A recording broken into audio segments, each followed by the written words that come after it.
What is what? What's the good word? The good word is Dick. I finally got home. Oh yeah, I got 32 ounces of beer. yeah. Crank a couple cold ones. It's one big cold one. Fuck yeah, that's a fucking big ass cold one. Well, I had one beer. It's just one beer. Fuck. All of my keybinds they're coming out at like fucking 30-second delays, and I tried to unmute 100,000 times. So I'm just being remuted over and over again. You gotta quit with that fancy shit, man. Stick to the old school. Unplug it every time I don't want to talk or masturbate. Fuck keybinds. I have buttons. Physical buttons. They're definitely not digital. That'd be kind of weird, yeah. Like a touchscreen keyboard. I mean, technically it's an analog digital interface, but yeah. So it's a bit different from like a purely digital one. I wasn't gonna buy more alcohol, but god damn it. Oh my god, I'm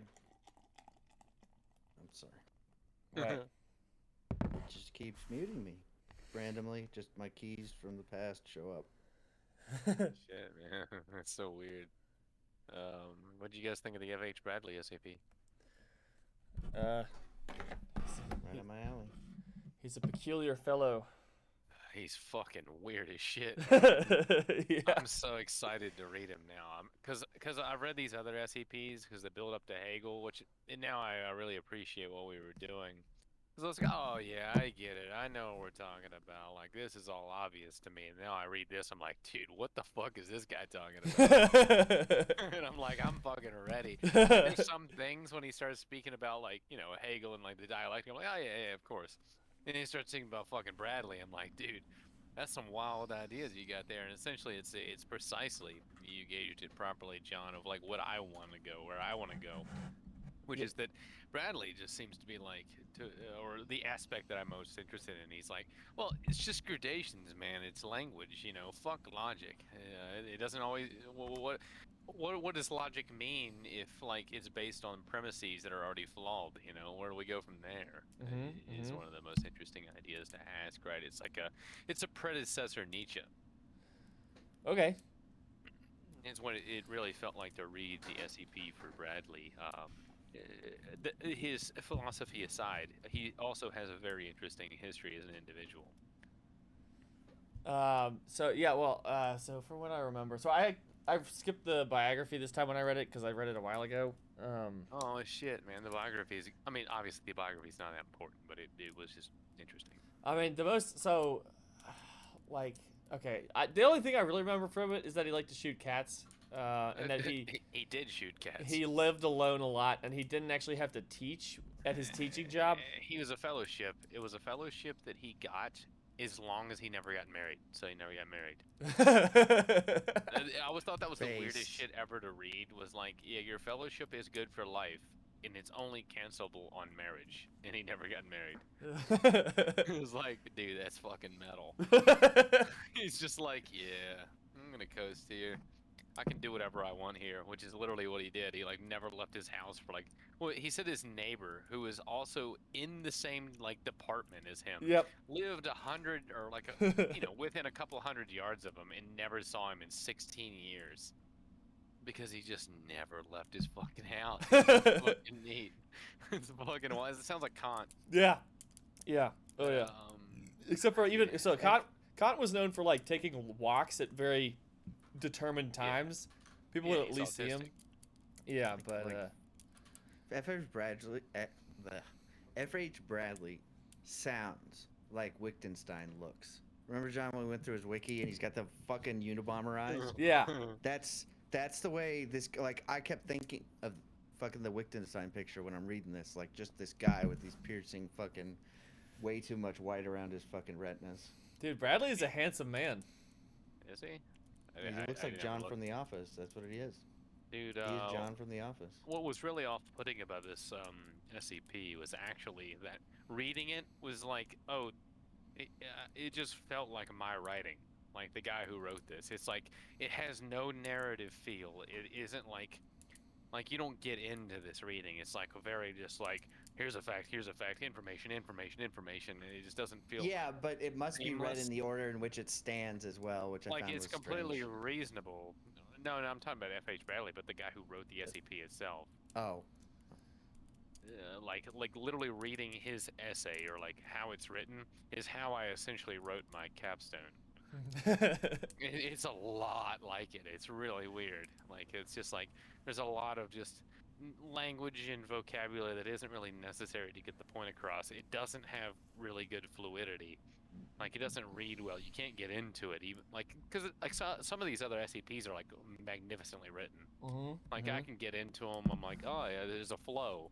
This feels like it feels a little bit fucking staccato, For like me. a little bit disjointed. Yeah, yeah. for me, I was like, And- why and am I that's liking I mean, this so like much? to be honest, I I'm okay with it. It's like I'm okay with the non-narrative, like the non-fluid. I Because don't like it. Yes. That's I how I can't- write. I write like this guy. well, the thing is, I can't even read in a narrative very well, like in a fluid narrative. I'm always I think I read Come staccato. on, guys, I love the fucking narrative. I'll That's- just that's skip the a sentence randomly, Oh and my god. and pick up 2 sentences later and hope that And you hey, guys tell me my brain's retarded. What is this? What are you guys saying? You don't read in a narrative.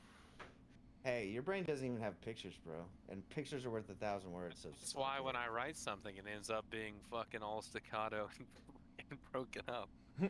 Because I'm like, well, this logically follows one after the other. Like, these are the ideas that I won, so I'm going to present them in such a fashion, and I'm going to make sure the language is very clear.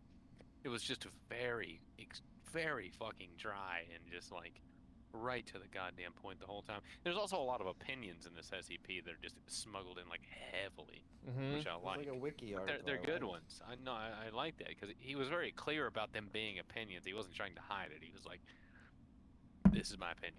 Like, this is my right. I'm writing this.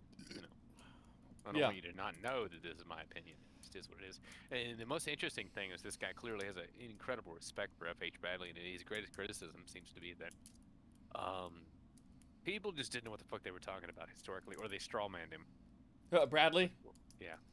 Yeah. So I know one problem that not one problem, but kind of like shortcoming of early analytic philosophies. They just were like, Hegel and idealism is bad because they would strawman him. Yeah.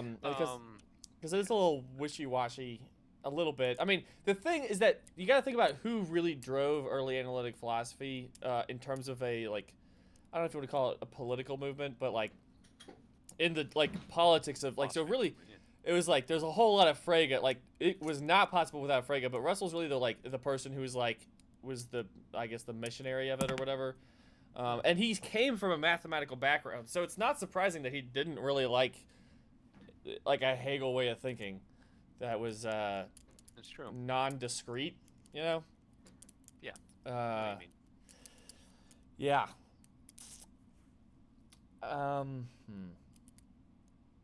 Dude, reality is beyond logic, man.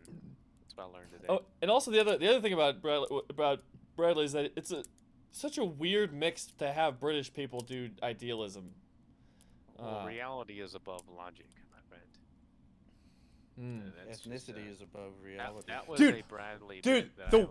the wild thing I was thinking about I think one of the wilder things. Stop yelling. one of the wilder things was how he was saying how like in logic people were thinking it was like this. So this is really before they figured out modern logic, right? Like that really came in with with Frege That's and in there Russell. as well. Yeah. But the peculiar thing that I haven't really thought about is that like a lot of or like fucking whatever 19th century logic was based on what was it, the ideas, judgments, and inferences, and I guess ideas can be loosely interchanged with concepts. And most of the like a lot of the basically where Bradley's kind of kicking back off against is Mill, which is basically an extension of Hume, which is also a lot of Locke. So you have those three dudes John behind him. Stuart Mill. Yeah. And what happens in Hume is that the way that your thoughts work is that you have an idea that in your head, in your mind, that brings up another another associative idea, or associated idea. Qualia. That's kind of the. I don't know if I want to go with qualia. That's a little bit too specific. Qualia is included in that, but mix it. Yeah. I think it is. I think it is broader than just qualia. So what those are is that those are ideas that are in your head, and there's somebody else has an idea in their head, and like there's a movement that's going on in their head, and that's the way that I guess the Mill and the Hume were thinking. There are particular existence that are being put next to each other. The Hegel Bradley paradigm.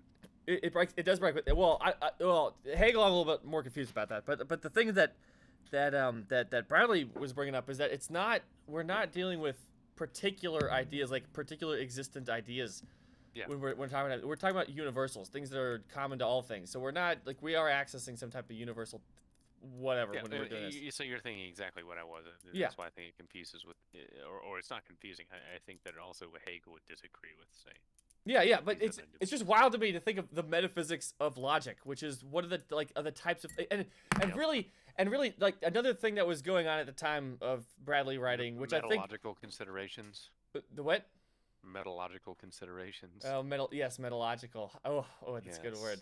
Yeah, well, that's essentially one of the biggest topics that seemed to be addressed by Bradley that I was very interested in. And he's like, which was my opening point. It's just like, it seems like he's like, well, what if we just, what if everyone sits around and recognizes that there's like flaws in like or what resources we have to determine what logic is, and you're like, oh, there's certain flaws, and it's like, well, how can we trust what comes afterwards in the same way as what we produced if we know the system that produces it is flawed?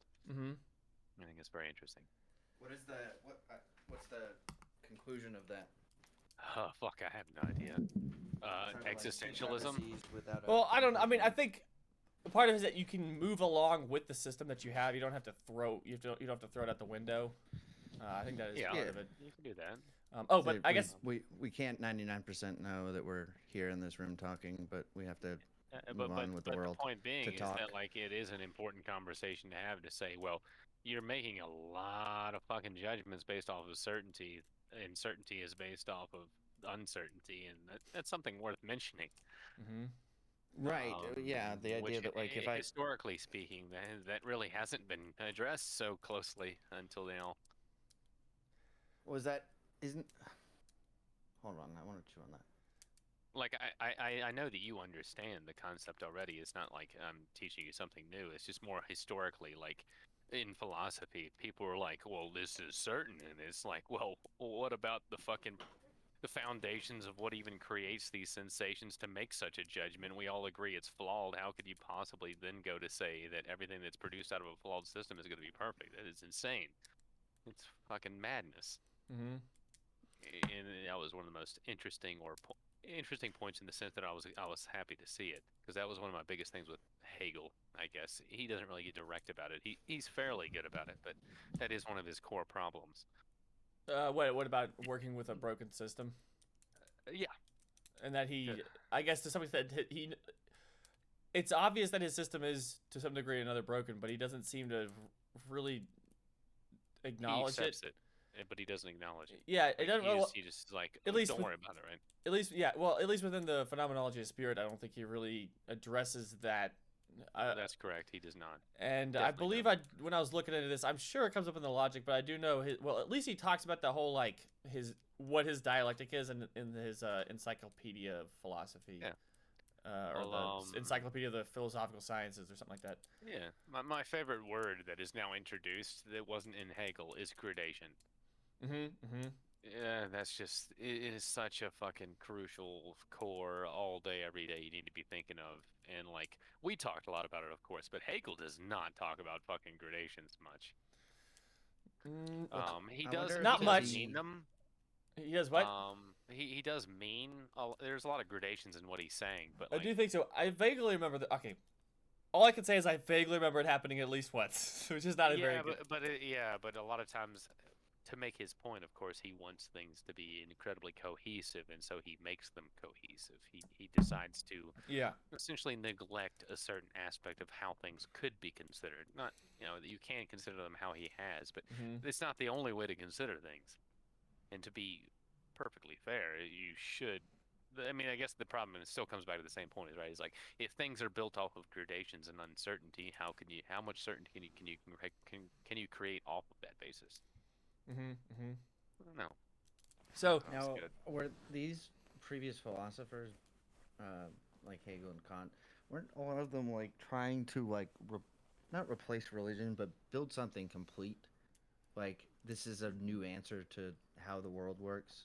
So yeah, anything based off Right. of that is necessarily flawed, and a lot of them seem to. I think they know that they have to be understanding of that, so they have to cut a few corners to square that circle. well, the I mean, thing if with they the wanted thing to you achieve it, yeah. the thing you get out of Hegel that you don't get in Kant is a self-correcting system, which the system allows for you to make adjustments as you go Yes. along. And it is true. The You don't- That's the dialectic, fucking right? genius, man. Yeah, The you don't have the to- dialectic is genius. It is fucking. Yeah, good. because in a way, there's not a primary like truth that the dialect no, like a definitely not. like an existential truth about the way the world is. It's more about the way that thinking works, which is that it's Exactly. self-correcting, and then you start Yep. making claims about stuff, and as you discover that things are wrong, you can start saying that things are you can start saying other things that are more right. Absolutely. It is just annoying that he puts it More in such right grandiose than- terminology. I mean, more right goes back to the text message you sent me about the pound of a weight of meaning rather than gold. Oh, Right. okay. No, So- I so the was meaning thing. saying- So Well, I so okay. know. I just think it was interesting tie back. Okay, so okay, I want to bring up Good this one. meeting thing, which is not really exactly related to the Bradley thing. No. It's more related to the philosophy of language us what thing you that we meant. read. What? Tell us what you meant. Oh yeah. So, yes, I will tell you what I mean. Don't tell So- me. So I guess the like this John Stuart Mill and the early analytic philosophers were kind of concerned with reference being the meaning to an extent. Now, and they ran into problems with that obviously because you can say sentences like Atlantis doesn't exist and that does mean something.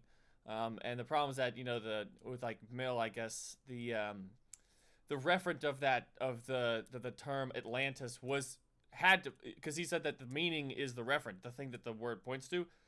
So Yeah. then, therefore, the whole sentence Atlantis doesn't Whoa, exist should make you're no getting sense. Dirty now. Yeah. So, but what I want to get to is that there's something where you can say, like, in certain language expressions, at least in natural language, you can say something means more than something else. And you can also ask, Absolutely. what does that mean in a couple different contexts? So I can say, my shirt's blue, and you're like, yeah, great, that your shirt's fucking blue. But you can also say, I love you, and that means a lot more. Like, there's a lot. Yeah. Well, it can. There's the context. Exactly. It That's the is point, right? meant to mean something more, unless That's the it's point, facetious. right? Yeah. And I mean, I guess to a large degree, Or even if it's not facetious, but that's beside the point. yeah. And even if it is facetious, then that's still It could be shittier. more because it's facetious. Yes, it still means more than my shirt's blue. Yes. But I guess Or even the other context. But I feel like yes. we're really throwing around the word mean there. that is Right. that is That's yeah. the point. Because there really. are you could argue that there are different meanings of meaning. Well, I don't think meaning that's is really a revolutionary, very right? well, it's not revolutionary. It's just a dissection of language, right? None of this is really a revelation. It's just like the I'm foundations asking of for more, philosophy though, change. right? Yeah, So- yeah. No. I'm asking for more because what you kind of just said was that there are synonyms, which I know you mean more than, no pun intended. So okay. So if maybe I misunderstand. Here, I thought of something, which is that to say that one language expression means more than another language expression is to say that the first language expression has a larger set of possible inferences you can make from that more meaningful language expression than from the second one. Interesting thought. I don't know. You know, like But saying I think that's also limited in an interesting aspect and doesn't necessarily touch at the core. So like meaning.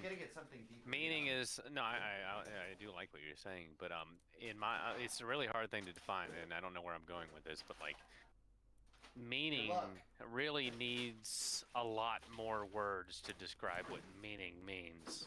Is what we're getting at, right? Is that meaning is like, oh well, what does it mean? Well, that word is incredibly dynamic. Like it could mean anything, right? It's just it becomes redundant. It's like what Well, it does doesn't meaning mean and mean? It just gets into it, and like there's so many like levels, and then it becomes into like it's really the associations that are coordinated with it that really create the meaning of meaning, right? It's a series of associations. It's some type of whole. To go back to the SEP, it's like there are a lot of moments because he does very much adhere to it. It seems to a degree from what it says here, like the Hegelian dialectic, but he strays in certain aspects, which of course I don't understand. We haven't read the book. But it's just like, well, meaning and meaning and meaning and meaning and meaning, right? But like meaning itself is like a fractal, and it has associations with other ideas, and it matters when you're meaning something when you say something, that meaning is just a matter of associations that exist, right? And so it doesn't really matter if the phrase is "I love you" or "my shirt is blue." My shirt is blue" could be way more meaningful in your life in its entirety, even in the sense of love, than a phrase that is Yeah, "I that could love be the you." first Okay. color that you That'd ever be the see. point. Or Right. I'm thinking Not like even that. oh, we're in a criminal murder case and there's a videotape of 50 people and everybody's wearing red except for one person who's wearing blue, and the guy wearing blue shot this person that was not wearing actually. So there's 50 people, 48 of them were wearing red, one of them was wearing blue, another person was wearing green, and the person wearing blue shot the person wearing green. And then they What go, was the color of his clothes? yes, and then you go, you are the color of my shirt is blue, His and shirt now was blue. now that means a lot, you know. Here's an interesting point, which is actually extremely relevant in this case. Is I know the moment that I knew that I was in love with my high school girlfriend because I know what shirt I was wearing, and it was a blue shirt. And it was much more meaningful. That shirt was a very meaningful concept. Like, it was there, right? And that's the point. I think you guys are missing it. Maybe I could be. Let's hear it. I could be going off my ass, but you know how I approach topics. Fucking tell is me. that you talking about emotional depth or impact of a statement with not the Well, that's an aspect of meaning. Not, let's say something could mean more because it what I thought you were getting at is something has stronger depth because you have a stronger associate. I guess, you know, if loved ones are a stronger association, but not it. Well, but I think that ties in emotion, and that's not necessarily. I think if we were to take all emotion out from it, not that obviously that emotional depth is important in life, blah, right? But I think that's cheap. I think we're kind of getting ourselves off the hook with what we're. Well, here, before you interrupt every half sentence, I let you get through your diatribe. I'm trying to walk myself through this while attacking both of you simultaneously. When we're talking about the meaning, I think your personal attachment to another human, or I think that's an out for what is a deeper linguistic philosophical conversation about the association to the reference. Okay. So, I'm going to cook on that for a second, but I think, yeah, I'm going to cook on that for a second, but that's my thesis. We'll let you cook on it. So, I'm going to let you cook on that. You're saying like something about it has to do with the personal relationship to the referent of the expression? Yeah, so the word California. I've been there, I've seen it, I know it, I've visited. Let's just pretend it's not my home state, right? The word California, maybe to you guys, if you haven't been there, doesn't mean as much because you haven't experienced it or seen it. Yep. And then there's things, let's say, that there's no attachment to. There's let's see here, and I'm wondering if it's always So I wonder if it's always subjective and personal. Yeah. Okay. You're getting back to an old conversation we had. So I think meaning on one dimension is universal, as in like we know what the number 2 means. There's a degree to which 2 is universal, like the particular meanings are universal, but there's what also if 2's your birthday, right? Well, yeah. There's another degree to which like the amount of experience you've had with the concept that you've had more experience with the referent of the word, and that creates more meaning for the word, for the individual. It's almost like it's emotional. I think that, but I guess what we came around to is I would agree that I guess you guys were right. I felt maybe we weren't doing justice to the true core concept. Well, I mean, but maybe I was. Maybe it looks like maybe I was wrong. And no, you weren't guys wrong. No, were I getting- do, you I were do getting like at what you're the bringing in. essence. I do like that. No, Because what now, you're bringing is important. Yeah. yes, because now I'm thinking of a two-dimensional aspect of meaning, for each concept that you have. So there's to some degree or another a universal meaning of the word. You know, there's fucking two. There's two of something, or California, like, you know, or like The Bosnia. Oxford Dictionary. Yeah, there's the Oxford. Yeah, You or- read the definitions before you make the associations necessarily. It has a meaning. You read it. You understand what it means, but you haven't created meaning yet. You could yes, say, for example. and so I think we can both, all of us can identify with Bosnia. We're just like, all right, Bosnia is in Bosnia. Africa. And you know Okay. the only reason I associate with Bosnia? Because it's kind of close to Croatia, which is where I'm, like, and that's Yeah. our heritage. But that's literally the only, And my Yeah, but- thought for Bosnia is that it has the host of the most horrific horror film or shock film of all time. And then it associates with so many things immediately. It's See, like, and that's yeah. why I think it has to do with the amount of, okay, inferences is maybe a little bit too specific, but the amount of thoughts that are associated with Absolutely. the That's where we concept. started. And so I guess on the one hand so I feel like you can, so the meaning of a concept or a word, I guess I'll have to go with the word, is more meaningful the more associations you have with the word. But Absolutely. in terms of the other type of language expression, which is a sentence, is the amount of inferences you can pull from that. So you can think of Bosnia, just Bosnia itself, or Bosnia got bombed. You know. Yeah. You're also getting a little bit, I guess, into what emotional intelligence involves, right? I mean, I guess. Obliquely. Well, okay. Even if you were like a psychopath, you didn't really give a shit about Bosnia, or the Bosnian people or the country, but you were born there. You have memories. You go like, you would have to like, because that statement and it, you affirming that believing it as a fact, will now have to write down in the narrative of your concept of Bosnia that like this next thing happened. Well, I mean, So- then there's like intensity of meaning and breadth of meaning, right? Like maybe we could break it into that, right? Because you're saying, or the counter argument may be that, say, you have a psychopathic individual, say, if we're taking the emotional aspect and emotion being very important in meaning, and maybe it's the diversity and breadth of meaning is why people would say that someone who's psychopathic is just limited, right? Is that it's not that they don't have meaning, they don't have an understanding of the world in a sense, right? But the meaning is, it may have even greater intensity than the average individual, but it doesn't have necessarily the breadth.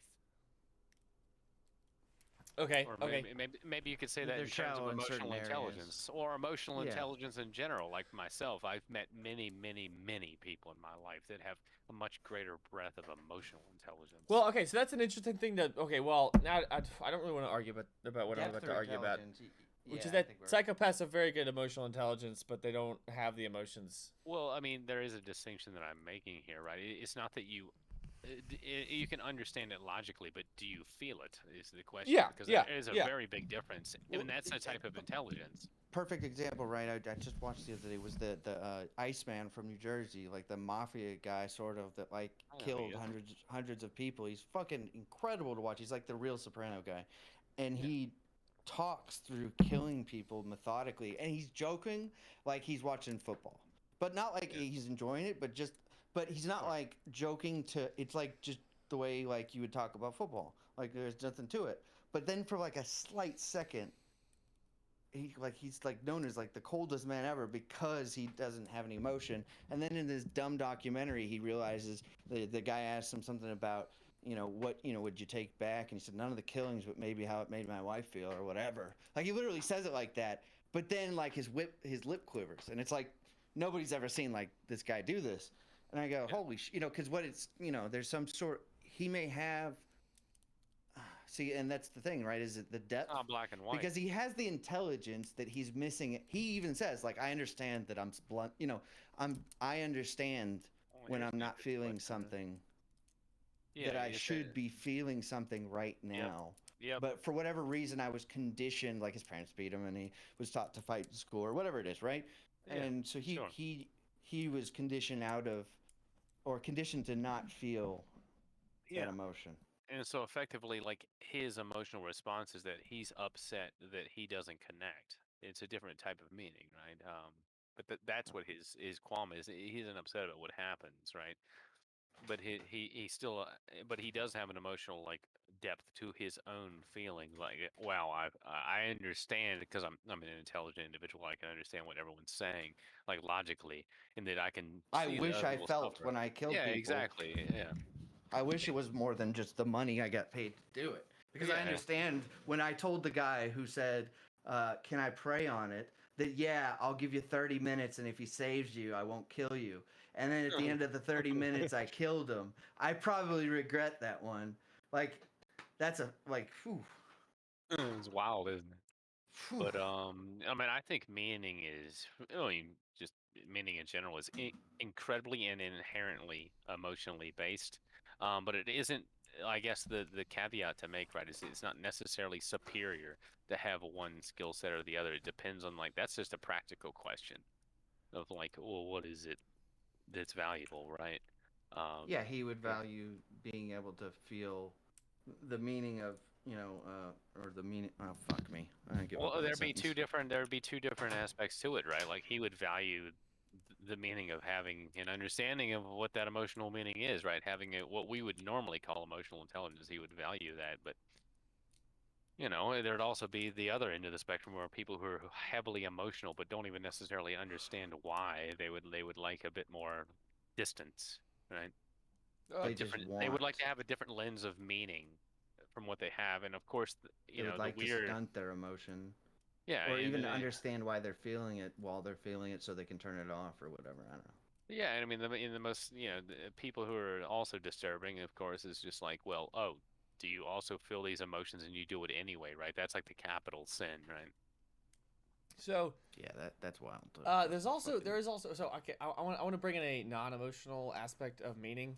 Yeah, I'm ready for you. Yeah, it's about time. You're not a to move on. sociopath? I just kind of want to like cut into this, which is that like like there's a space of meaning that people can or cannot be disclosed towards or open to. I mean, I think it's gradations. They just have a very limited access, right? Yeah. So for example, like I was reading some nonsense about maltodextrin or something. Yeah. Last Which night. is just sugar. You're on Earwood. Yeah, and Oh, I thought it they're was like, drugs. oh, the fucking there's like 4 atoms on the second linear something or other, and I was like, I don't know what this means. I don't care. Or like, it's just a type of sugar. I don't know why anyone would care, to be honest. Well, yeah, but I didn't know what they meant, and also so and in some way, like I guess Matt, I was like, maybe Matt would understand this because Maltodextrin, yeah, it's just Well, it's one of those ingredients. Typically speaking, from a strategic standpoint, they list it because people don't know it to be sugar, so they want to say it's sugar free. Well, it's sugar free, but it has maltodextrin in it, so it's not sugar free at all. It's full of sugar, right? That's usually the idea behind that. Yeah, but that's exactly what you're so, getting but at. you do have access to that. On the one hand, that knowledge, but also it means something to you that maltodextrin is in there, which is interesting. Now that I'm now bringing up an overlap of meaning and knowledge. Yes, this is okay. So that's a very good progression. It's meaning and knowledge. Yes. Because I'm also thinking like, oh no. Oh, my fault. Okay. Well, so there's this thing I'm doing at work where like. I'm working with this other dude who doesn't really know what it means so like we have like these tracks and you need to set the update rate for how often these tracks update. And he just like multiple times just like doesn't get what the rate means for these tracks. Versus there's like this other simulation thing we have that has other tracks that also update. And there's a different thing that's used to update those tracks. Yeah, and they seem to be the same, but they're not the same. You understand the meaningful difference, right? Yeah. So not even intervals, just they meaningfully could be very different. Yeah, so like he knows that he knows what rate means in terms of like, it's updating, but there's a very specific like technical thing that is rate is like what is the unit of rates? What is the rate unit or whatever? I don't know how you can say it. That works. Yeah. I don't know. But it's mostly just that there's not. It's not like, and he's emotionally available as a person. You know, like he has emotional access to meaning of things. No, I have the same understanding from work as well. Is just like, well, I'm like, well, this is X way, and then they're like, no, it isn't X way, and they don't have the ability to articulate why it's not that way, and I have to see it happen. And I'm like, oh, I get what you're saying. There is a distinguishing factor here. It's not an emotionally based one, right? It's just that there is a distinguishing factor, and you could use the same type of language, but they're not the same thing. It's like, because in their mind, they just don't have the words that go with it. Like, it's different, but it is the same. And I'm like, yeah. I want to add something to this. Right? So when you hear a word for the first time, right? Yeah. And then that experience afterwards, where, you know, like a educated adult, you then look it up or try to understand the context, and then there's that phenomenon where you then hear that word because it temporally means a lot to you because you just added it to the front of the RAM. Yeah. Well, you said that like I had more to go. Well, yeah, but there's the opposite, which is where you did look it up and you understood the meaning, and then like somebody then said it again, and you're like, oh, I don't know what that means. I know what that means, and then 4 months go by, and then you're like, you look at it and you're like, fuck, I read that. I know I've read this word. I'm trying to think of that word today. Supererogatory. It was the which is now a temporal aspect to meaning. That word just has meant more something meaning to you now. Meaning is incredibly temporal. Which is weird. Like even the meaning of okay, well now we're talking about, now I'm gonna bring up the meaning of relationships. Every time you guys say the word meaning, I get triggered. Not reasonably, but because you're using it we're all using it kind of as one would, because we're describing it and we're trying to define it because it's circular in a way. Everything linguistically is. Well, now not just words can now I'm thinking about this. People have meaning. You're like, that doesn't mean anything. You don't mean anything to me, Yeah. Or you do mean anything to me. You create meanings that are described to a whole, right? Which is an individual or anything, right? It doesn't have to be words. It can be individuals, and then you have the same type of. You weirdly have the same type of. You weirdly have the same type of relationship with a word as you do with an individual, right? Because they're a concept, and then they have a meaning, and it may evolve with time. I mean, it's even like a psychological concept. It's like first impressions are very important for a reason, because someone describes a meaning to you, and then changing that is a process. I think JP might have fallen out of his chair. I'm worried about him. He died. That was it. Rip JP. But yeah, I mean, that goes back to what I was trying to express earlier. It's just like meaning is just, it means too much. So you need a lot more words to describe what meaning means, which is why you have all the other words, and it's just a series of associations, and then you end up with meaning, or the description of meaning being through the meaning of associations with other things. It's very confusing, but also necessary. All right. Sorry, is that loud? No, just the very last second in the beginning. Yeah, okay, sorry. I was trying to... No, you're fine. I'm trying not to mess with this recording, and I had to walk away, so I turned the speaker on, so I didn't want the microphone to be picking up, so I unplugged the microphone. All good, man. Yeah, I mean, we're more or less just making our little baby steps into FH Bradley, is all we're doing. Baby steps. I mean, because we're just breaking the glass on something that's going to take months to unravel. Oh, yeah. Reading the we book. could spend just this section here for months.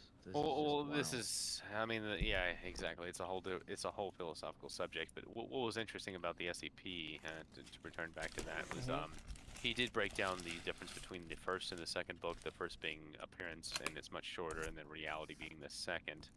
And the first one is just more or less just like an introduction. Like his first book, from what he was describing, is just an introduction to his ideals.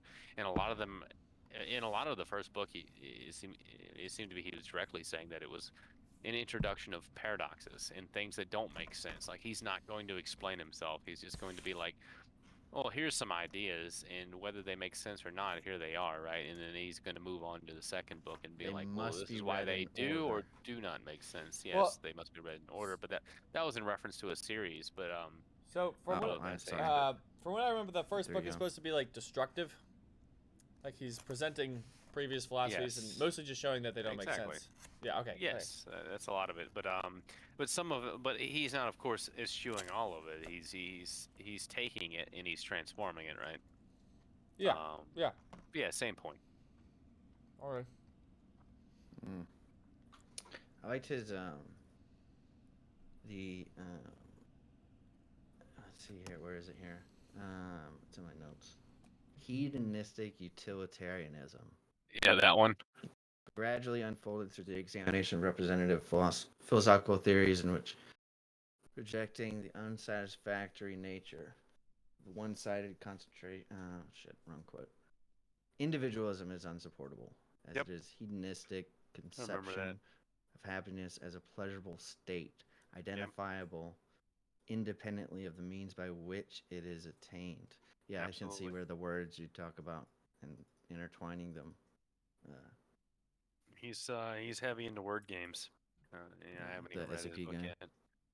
No, no, not the SCP guy, but just Bradley. that's and what I he's was just talking about. playing with it. Yeah, and he's Mind games. I mean, the SCP guy too, because he's well. Listen that's to the this paradigm, sentence. There's two double I words with more than 10 letters back to back. Individualism is unsupportable, and then happiness as a pleasurable state is identifiable independently of the means. But I guess written down it would just look weirder than fucking saying. But yeah, he's Yeah. the alliteration plus 12 plus letters. Wild. Yeah, having a wide breadth of knowledge with vocabulary is makes for fun things. I mean, it's true. It's just like when you break down. I mean, I spend a lot of time talking about fucking poetry and literature as like my fucking degree, and it's just a fact that like if you have a very wide breadth of vocabulary and understanding of things, you can do a lot of weird shit. I mean, with how people understand what you're writing, like 3 or 4 different people can write the same core concept, but at the end of the day, like who could They have different express it in a meaning. way that's interesting, right? Yeah, exactly. They have different meaning. They have very, very different meaning. It's Yeah, the like when interesting Trump says, "Let's go cheer on our senators" on January 6th. yes. There's a lot of different meanings one can glean. A lot of depth there. Oh, yeah. There is and there isn't, right? That being the point. That's an interesting other level Right. of meaning. Criminality and stupidity mixed. I'm trying to Context. think of a better word than meaning, but I don't think there is one. Meaning is just a very slippery concept. It's very Jewy. Because meaning also just refers back to trying to find meaning. It's very complicated. So one It's weird thing about modern unique word in that way. excuse me, modern logic is it in a lot of ways tries to separate the meaning of the words from the form. Okay. Like you have propositional logic. Like How do you do that? how do you separate it? Well, I mean, I guess you can artificially do so. It is artificial. Like they have two sentences. It is raining and the ground is wet. And so you can then make the statement, if it is raining, then the ground is wet. Well, yeah, it's exactly like the example from the SCP is like, well, all cows eat grass. Well, it's like, well, if you are a cow, you eat grass, right? But Because that is it sounds redundant, but it is a necessary qualification. Oh my god. What? Sorry. There's just fucking bombs are going off on the internet world right now as we're talking. What's going on? You don't know like if the name like XQC or Mizkif, if I say those two sounds. Nope. Okay. So yeah, it's nerd shit. Nerd. Basically, the two biggest communities on the entire internet for live streaming, behind the scenes. One of them happened to be Destiny's old arch nemesis, so to speak. And it's funny. They're battling it out. Basically, the entire Twitch community is imploding right now. Like there was like a cover up of sexual assault. It's wild. It's like a Weinstein level event. And then what's funny is there's like this debate guy, and then like this computer game nerd on the other side who are arguing, right? And the computer game nerd whose English as a second language starts losing, and Destiny starts feeding him lines live in front of a million people to fucking take this guy down. I don't know. None of that is important right now, and we should go back to the SCP. Now that I fully, all right. So, I mean, mostly the SCP. I'm just excited about actually reading the book. That's more or yes, less my fucking sentiment towards it. the self is a concrete universal. Weird thing to say. And like reality transcends logic.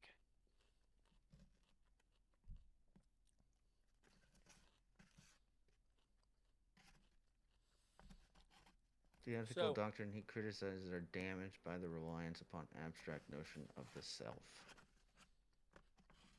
So when I was looking at this, it seems like his other. Okay, well, there's two things. One,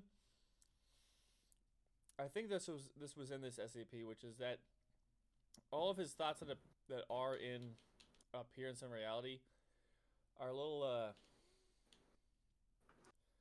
they're a little salient, or no, not salient, transient. I was gonna say salient is a weird. Sounds like salient. They're kind of completely coherent. Yeah, no. They're transient in the sense that like he kind of developed them very quickly, and it was just. Yeah, like I mean, there is the criticism here of like, did he just like haphazardly just create these ideas? And I doubt that. I think that maybe he's just a change of, I don't know, approach where everything's not just ridiculously just fucking just beaten to death like Hegel. I wondered about the dialectic, if there's an infinite fractal of the dialectic, meaning like not only is like one sentence can be dissected into the dialectic format, but then like a chapter, but then like it's the whole book. That is the idea. And then like the 3 books in a row, right? Like so then like, could he ever not? Could it ever end? That is the criticism that is introduced in this SCP. It is mentioned. Is that type of problem? Well, okay. Well, part of what kind of where I want to go with my thought here is that he also has his Principles of Logic in 2 volumes, and really, mostly, I'm thinking we shouldn't read it, but it also seems very interesting and relevant to analytic philosophy in terms of them being concerned about how logic is supposed to work. For example, his claim that relations aren't real, or they don't exist. Oh, I have some great relations. Because sorry. Because if you believe in relations, then it must reduce to absurdity, the reductio absurdum, which is that. Well, there's 2 concerns here. If you have relations, then what comes first, the relation or the terms? Well, the terms. Yep, that's in there. So there's that concern. The other concern is that, well, how are the terms related to the relation? They must be related to the relation by a relation. Yes. And then you have this. Yes, that's the reductio ad absurdum, which apparently Wittgenstein tried to amend for in his Tractatus by saying, "Oh, they're not related; they're linked." Did you like the just change the word, right? It'll fix that problem. Yes. I do love how this author of the SEP, he didn't use reductio ad absurdum. He used a shorthand of the Latin. He said it's reductio. I don't need to finish this. I just love that. I saw that and I was like, that's dirty. So Reductio. reductio ad absurdum, is that the super task or the infinite fractal? Is that all synonyms? No, not at all. Okay, maybe I misunderstand the context. Well, the point is to say that if you can reduce something to absurdity, then it must not be true. So if you try to claim that relations are real, and then you can also show that complete absurdity follows from that, then you now have proved that the negation of your assumption, which was that relations are real. It's a sort of a way of doing proof by contradiction. Yeah. I got lost there. So another very infamous reductio ad absurdum argument is from one of Zeno's paradoxes, which I think he actually mentioned this in the SAP. So Zeno, I forget, there's two Zenos. There's the Zeno that is the... Warrior Princess? Yeah, okay, there's the Zeno that's I think the Princess Stoic, Peach. and then there's another Zeno, and I don't remember who. Anyway, he had an argument to prove that movement isn't real. Yeah, that wasn't there. Yeah, which is very similar to Bradley's argument that relations aren't real. I mean, a reductio ad absurdum would be like, okay, well, that was like one of the principles we started with, right? I was trying to start with is like, okay, well, you're so certain about what truth is. Well, if we can all agree that the faculties we're using to establish this truth are faulty, how could we possibly say that anything that comes afterward is reasonable? That would be, as far as I understand it, an example. It's the most absurd of reductio ad absurdums because it's one of the most like existentialist versions, right? Mm-hmm. But it is an example, and also one that I adhere to.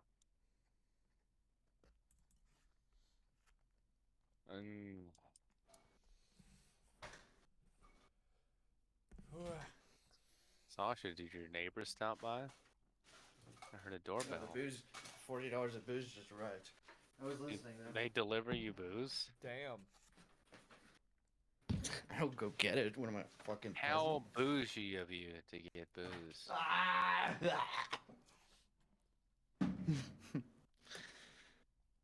How much? That's one of those things I've heard like an ad of, because I'm a fucking country boy. I go like the city, and it's like, oh, you want booze? Just call X number, we'll bring it to you. And I'm like, there's not an option like that here. There's no one on You have to goddamn walk. God's green earth you can call unless you know somebody. You just walk 4 or 5 miles. I was just thinking 7. about trying to get them to where you're at. You'd have to walk, a mile to the end of the driveway. Is, yeah. The closest place would be a good 5-mile walk. Yeah, you One way. think there's a concentrated enough population? Yeah, they definitely need to provide the service. It would definitely be profitable. Did you use one of the Uber Eats things to do it? Yeah, just Uber Eats. What volume? How many grams of alcohol did you acquire? How many grams? I don't understand what do you not have your scale? What do you mean? You don't have your scale? Just put the fucking alcohol on the scale and there is powdered alcohol, which is multiply really it by weird. the percent of the alcohol that you Yeah, you subtract the weight of the can, and then the percentage of the alcohol, and then you weigh How it many in kilos grams. of booze did you get? You don't Exactly. You don't want to be gypped. You understand? They could be. You get it, and then you can verify the integrity of your product. Yeah, they're shorting you, dude. They could be shorting you. And they probably, I doubt they're shorting you because, but it could be the truth. I feel like one of those weird things that comes out in a point in time is like Budweiser has been shorting its customers for X amount of years. No one's actually tested. Yeah, well, fucking they have. content, They've been right? shorting them on flavor for a decade. It's all water. Yeah, you're not wrong about that. Oh, I did hear about that. The is it Budweiser that had their margarita drink actually didn't have vodka in it or something? It didn't have like a core ingredient to define the product as such. Yeah. Yeah. Well, that was another. There was an article that came out. But This is a what defines comedian's the joke product? Right? that I stole, but that like there was an study that like only 20% of Taco Bell beef was real meat or 10% or Oh whatever, and god, that's such a common one. they put out an article that said, "Fuck you, it's 80%." And the comedian was It is. basically like, "Yeah, hey, fuck you, it's a B minus. What do you want from us? We're Taco Bell. It's fucking 4 in the morning. Oh my god, that's one of my favorite ones I've Fourth heard meal for legal reasons." from multiple people. Is like Taco Bell meat is grade like D, and I'm like, well, first of all, dumbass, grade D meat doesn't even exist. That's not even how fucking grading works. Like that. Yeah, That you isn't can't even just a concept. extrapolate. Well, no, that's not even a concept. Like it just doesn't exist. Like you're not even Well, talking yeah. about something that exists.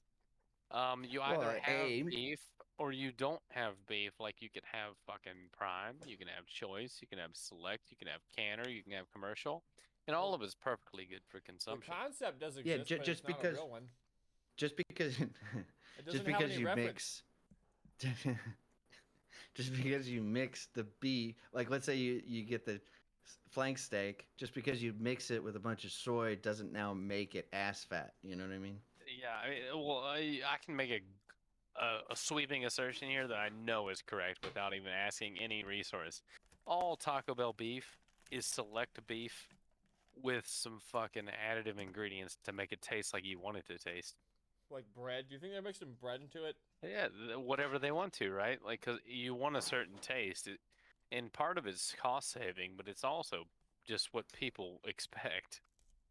Yeah, the most They expensive want it cut to of taste like steak is 30 seconds away from tasting like tire. that. You know? Absolutely, you can definitely fuck up a filet mignon extremely easily. It's so lean, it has no fat in it. All you have to do is cook it a little too long, and a filet mignon's the biggest piece of shit you've ever eaten. Just a shoe. Yeah, I mean, it's same as like a pork. If you take a fish loin or the tenderloin, the same idea, and you just fucking cook it too long, it's gonna be tough as a motherfucker. The thing has no fat in it. Like the thing about a tenderloin is that it has to be cooked properly, which is why it's at fine dining restaurants because it costs a lot of money to buy it. Because it can be the best, it can, but most people don't, or a lot of people don't respect for it for what it is because they just don't know how to cook it. They don't have enough cooking skill to actually produce the product. And then the most disappointing thing ever is to go to a nice restaurant, spend the money, and then it is some fucking retard who's hungover or whatever just fucking produces Hey, the I have a product name. like shit. Or currently drunk? It is quite difficult, I guess you could say, to produce like a high quality, steak. It's one of those very time sensitive and temperature sensitive activities.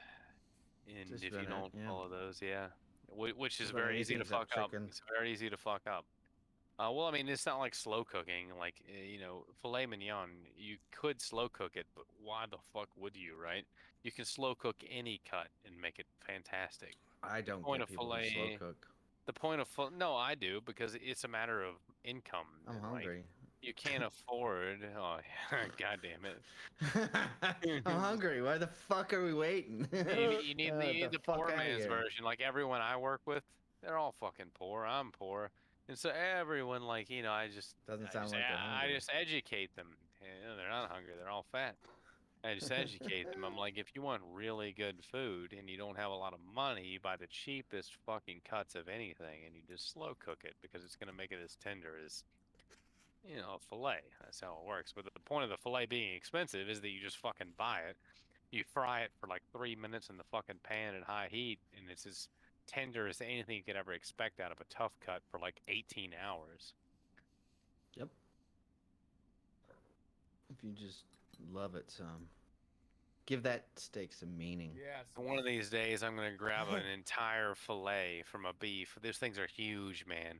Like a whole fillet. Like usually, like when you go to a restaurant, you get like 3 fucking slices. This thing's like goddamn 24 slices. And I could just be like, oh, I dropped it. Fuck. I'm gonna take that home with me. I'm gonna take that Oops, I $200 dropped it. slice of meat. Life's a bitch, man. Because if you drop the fillet on the floor, it has to go in the trash.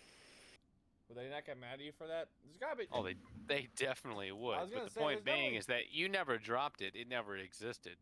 Is the point.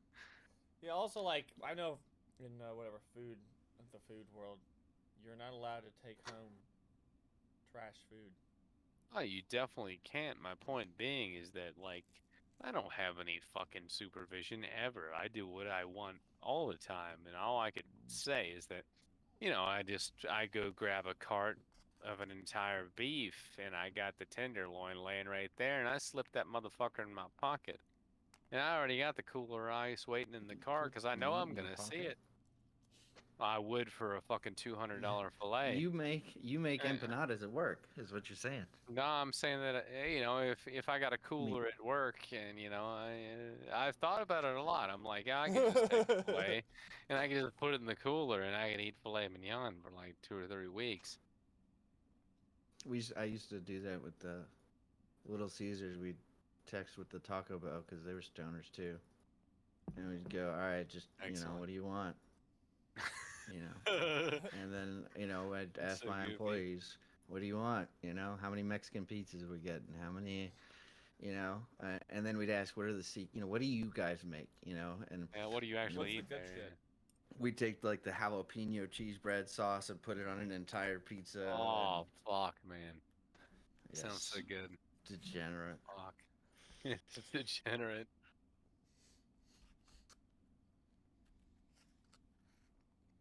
So does he rail? I didn't get into it. I kind of ad hoc, pulled quotes and then kind of went through them.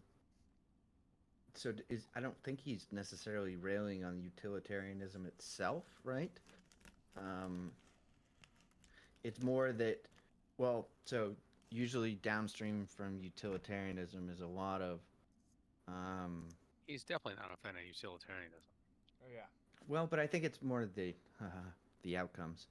Um, well, Well, that's it's really the consequentialism, that core joke didn't- it's really the core concept of what utilitarianism represents. He just doesn't believe in what it's founded on.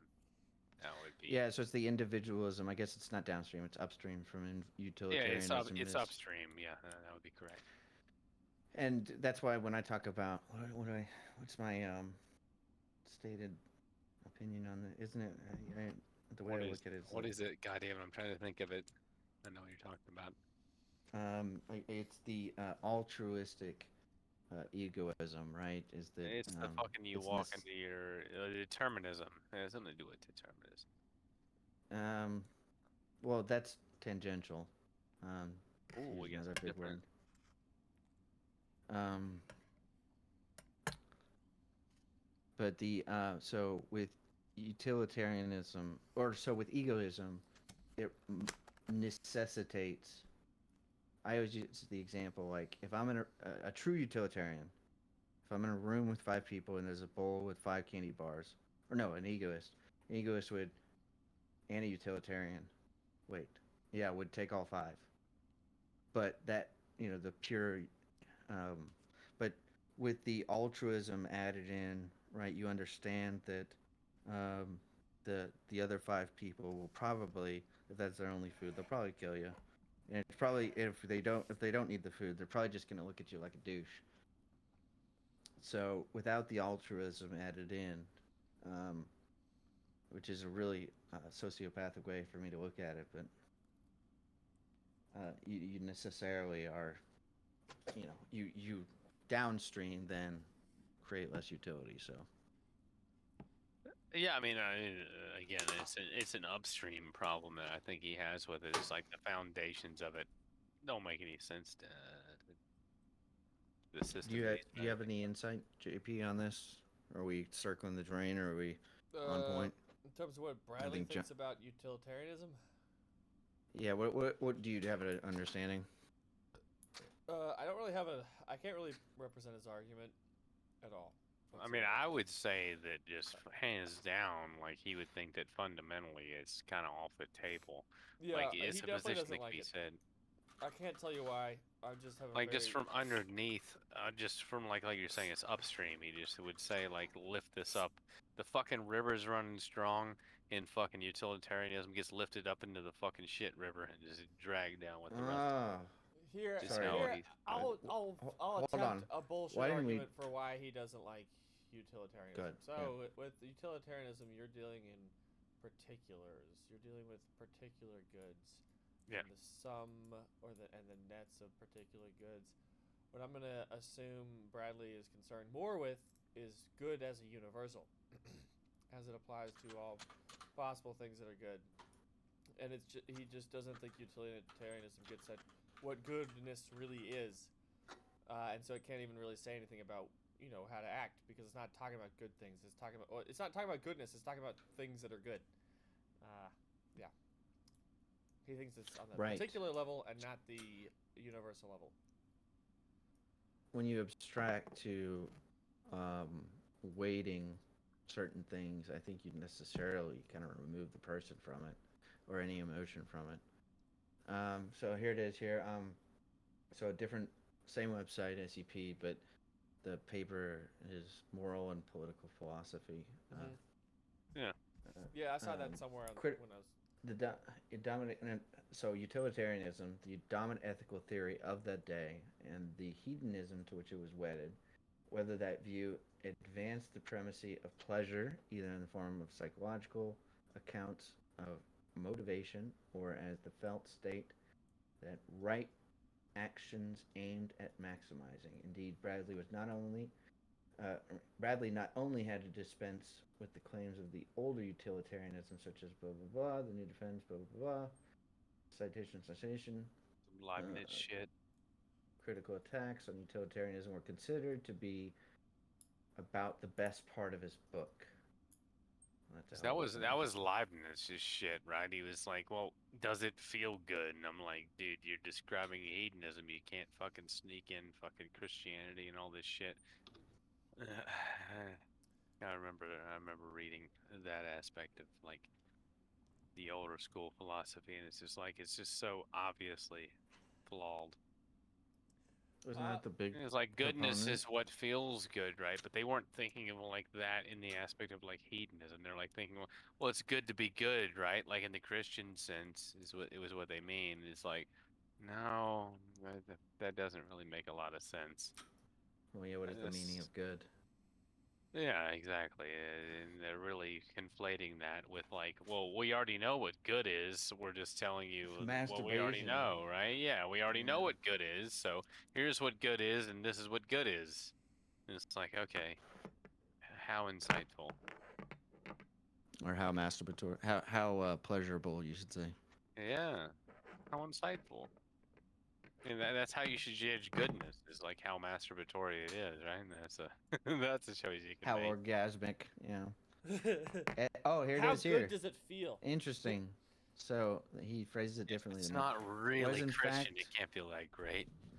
What is in fact missing in any adequate psychological account of desire is how we are motivated to do specific things, to make specific choices. By contrast, ethical hedonism instead of ethical egoism makes the opposite mistake of focusing on the particular to the detriment of the universal side. Classical utilitarianism, for example, sees particular pleasance and pleasant states as the goal of the action, but cannot present any of these ideas as having any intrinsic value, for they are the only means that the maximization of pleasure and could be replaced by any other means or more equally effective. Moreover, and this is an objection raised by all the British idealists, interesting, there's that phrase again, against hedonism, is since pleasure states perish, there's no sense in which a number of them can be enjoyed together as felt states rather than merely remembered. So a sum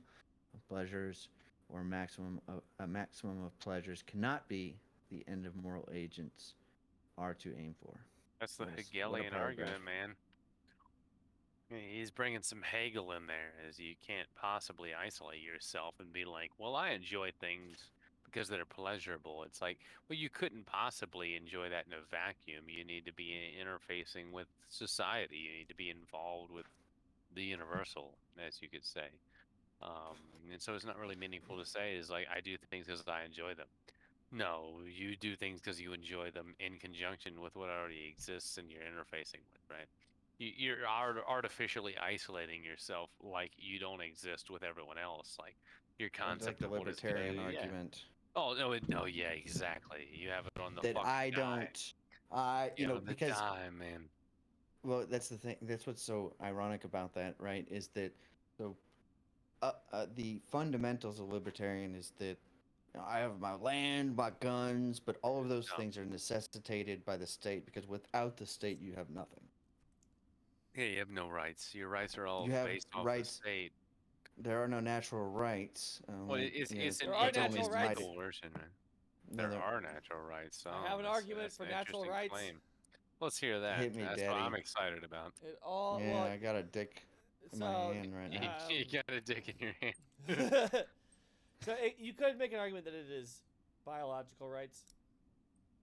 All right, let's hear it. Ethical or I was gonna say ethnic. Go on. The so, unethical biological to rights. a degree Yes. or other, okay, Ethnic. so this is gonna have to deal with respect. So you also like rights Alright. are somewhat related to respect. So you go into the jungle and you see a fucking tiger. You're not gonna go, hey, I'm allowed to eat this apple because I'm here, and the tiger's just like, well, I'm gonna cut you in the stomach because I'm a fucking tiger, right? You have to respect that the tiger's gonna fuck you up if you're in its space. Well, morality isn't in the jungle. There's a problem with that, right?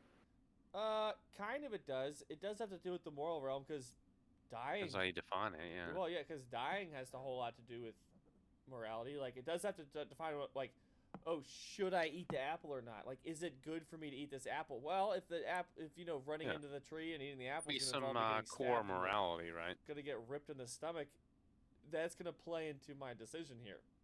But it's not so much of a morality question as it is like a Darwinian, or I guess you could say, I guess the caveat would be like, is my core moral principle to survive, right? Like that's like converting Darwinianism into morality, which I don't know if that really Well, follows. yeah. So Well, think about you gotta think like, oh, well, my tribe is gonna hurt, or like my kids are gonna starve because I fucking died. You know, so to a degree or another, like there is I guess there is. Is that the I feel like moral we're aspect losing to the it. plot here. Maybe let me rephrase kind of the framework we're working from here, and maybe I'm off.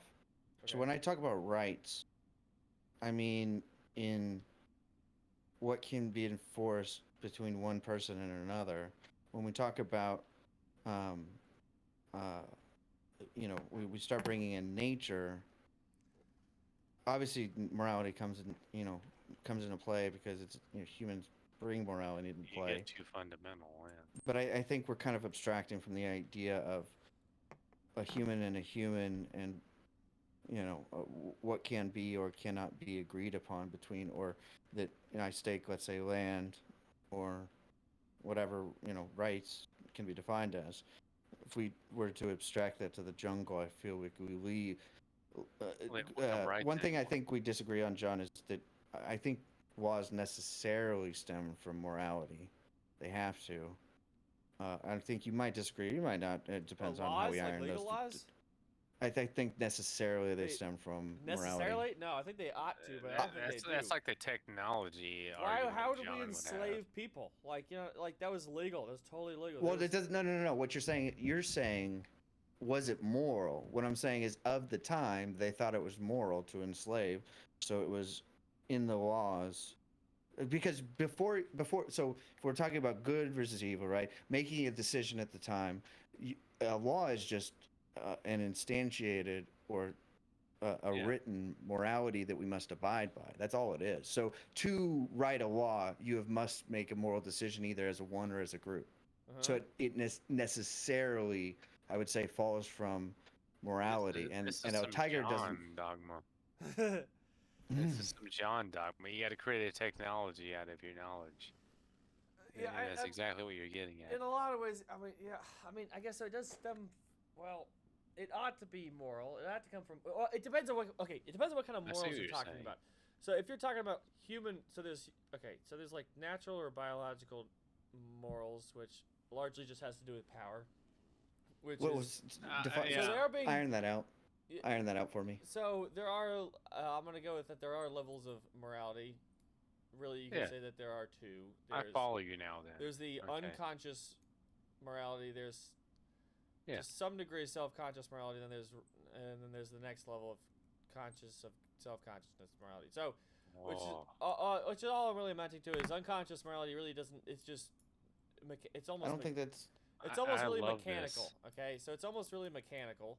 Okay. In the sense that Yeah, I like I'm follow. a plant and I'm just here and of course I want to eat the sun, like suck up the sun, but like Pause. So like you're saying like the plant ought grow towards the sun, else it die. Yeah. Okay. Yeah, I mean, he's more or Um, less like taking technically- Darwinianism and he's merging it with morality, saying like the base core, if I'm understanding it properly, the base core human morality is essentially survival.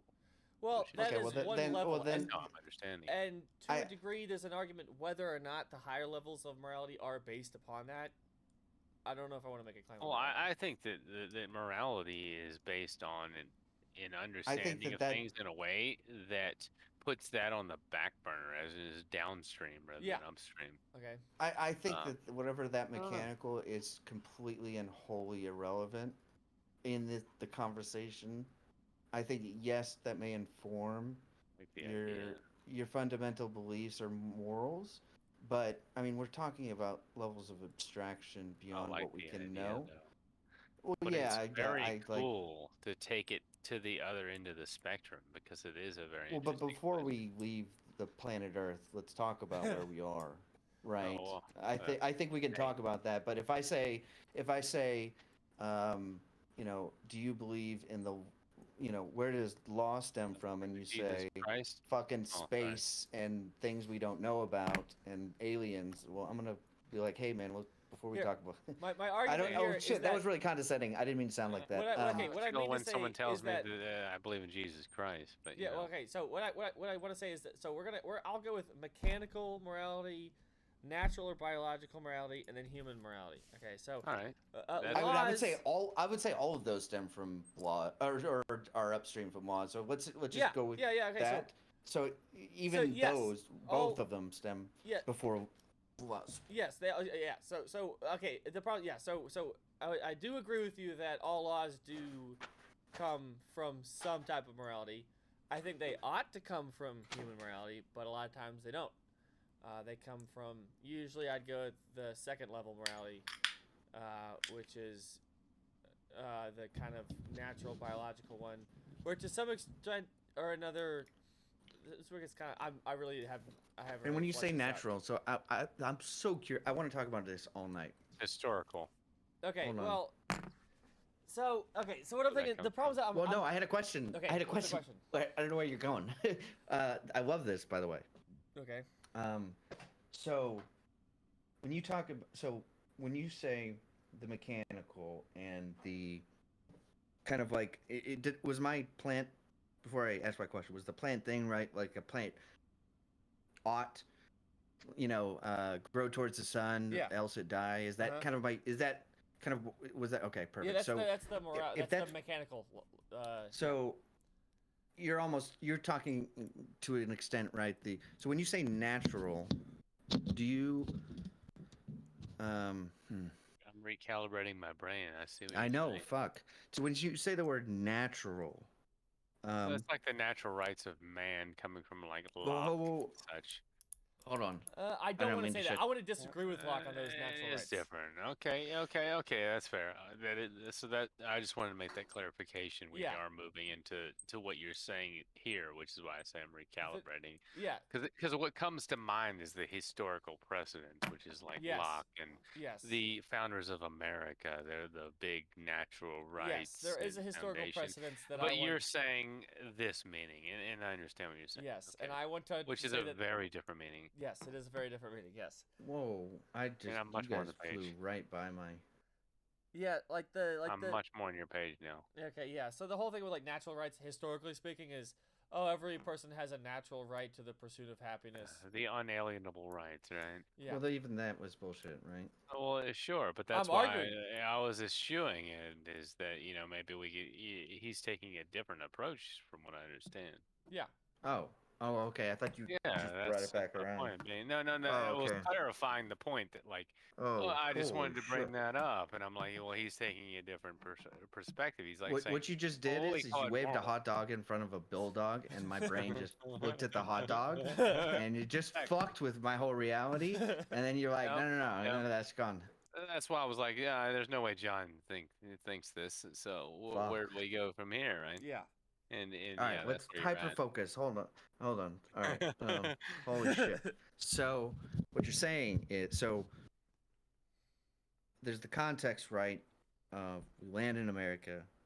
There's nobody there. There's no laws. Whatever the fucking Indians are doing drugs, because they're degenerate. So there's I no love real. your paradigm. You're like, yeah, Yeah. Indians doing some drugs. It's good. Like, hey man, can we steal all of your corn? And So they're they- like, hey man, it's all Yeah. gravy, buddy.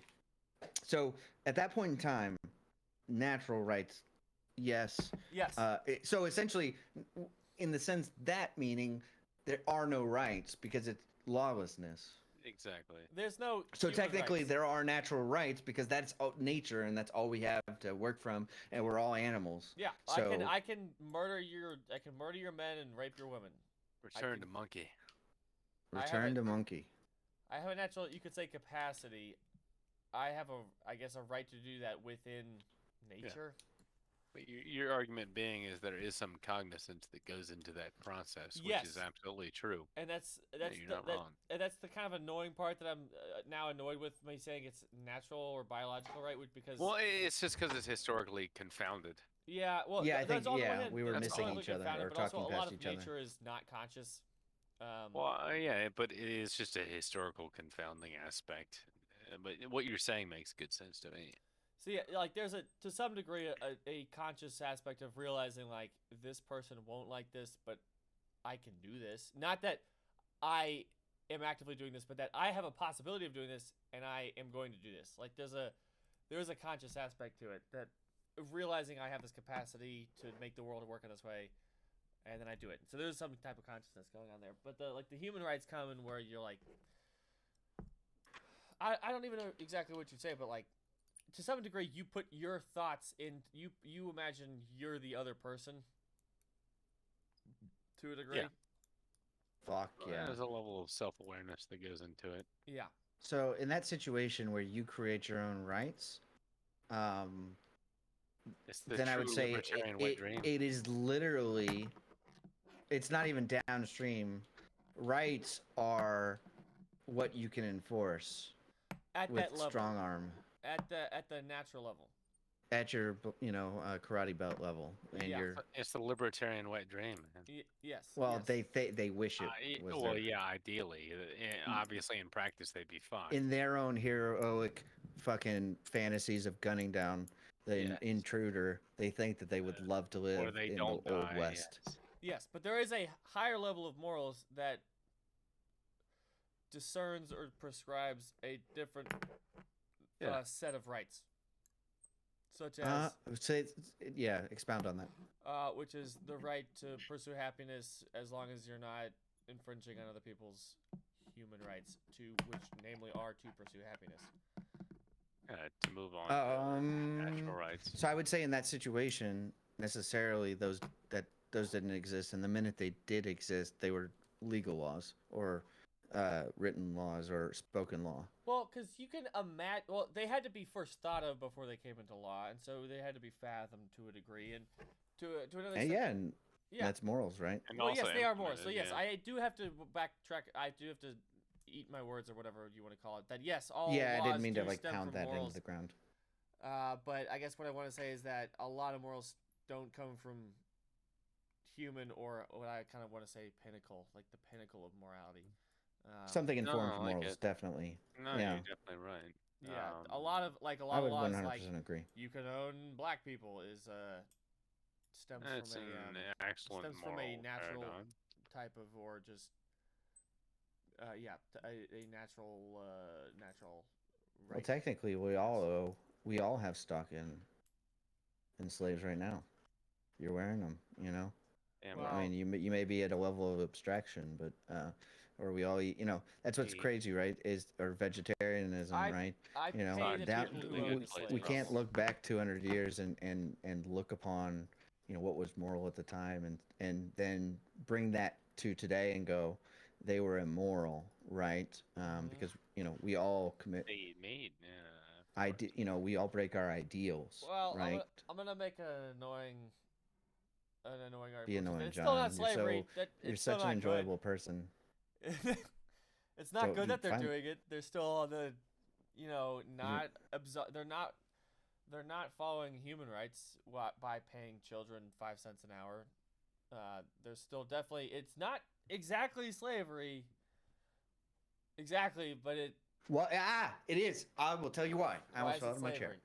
It is exactly slavery, and I hate this argument, but I'm going to make it because at the time, if you if you were a part of the system, whether it was if you provided cataloging for slavery, whether you worked, you know, next to a slave but somebody else owned it, right? Have I, either of you seen The Good Place?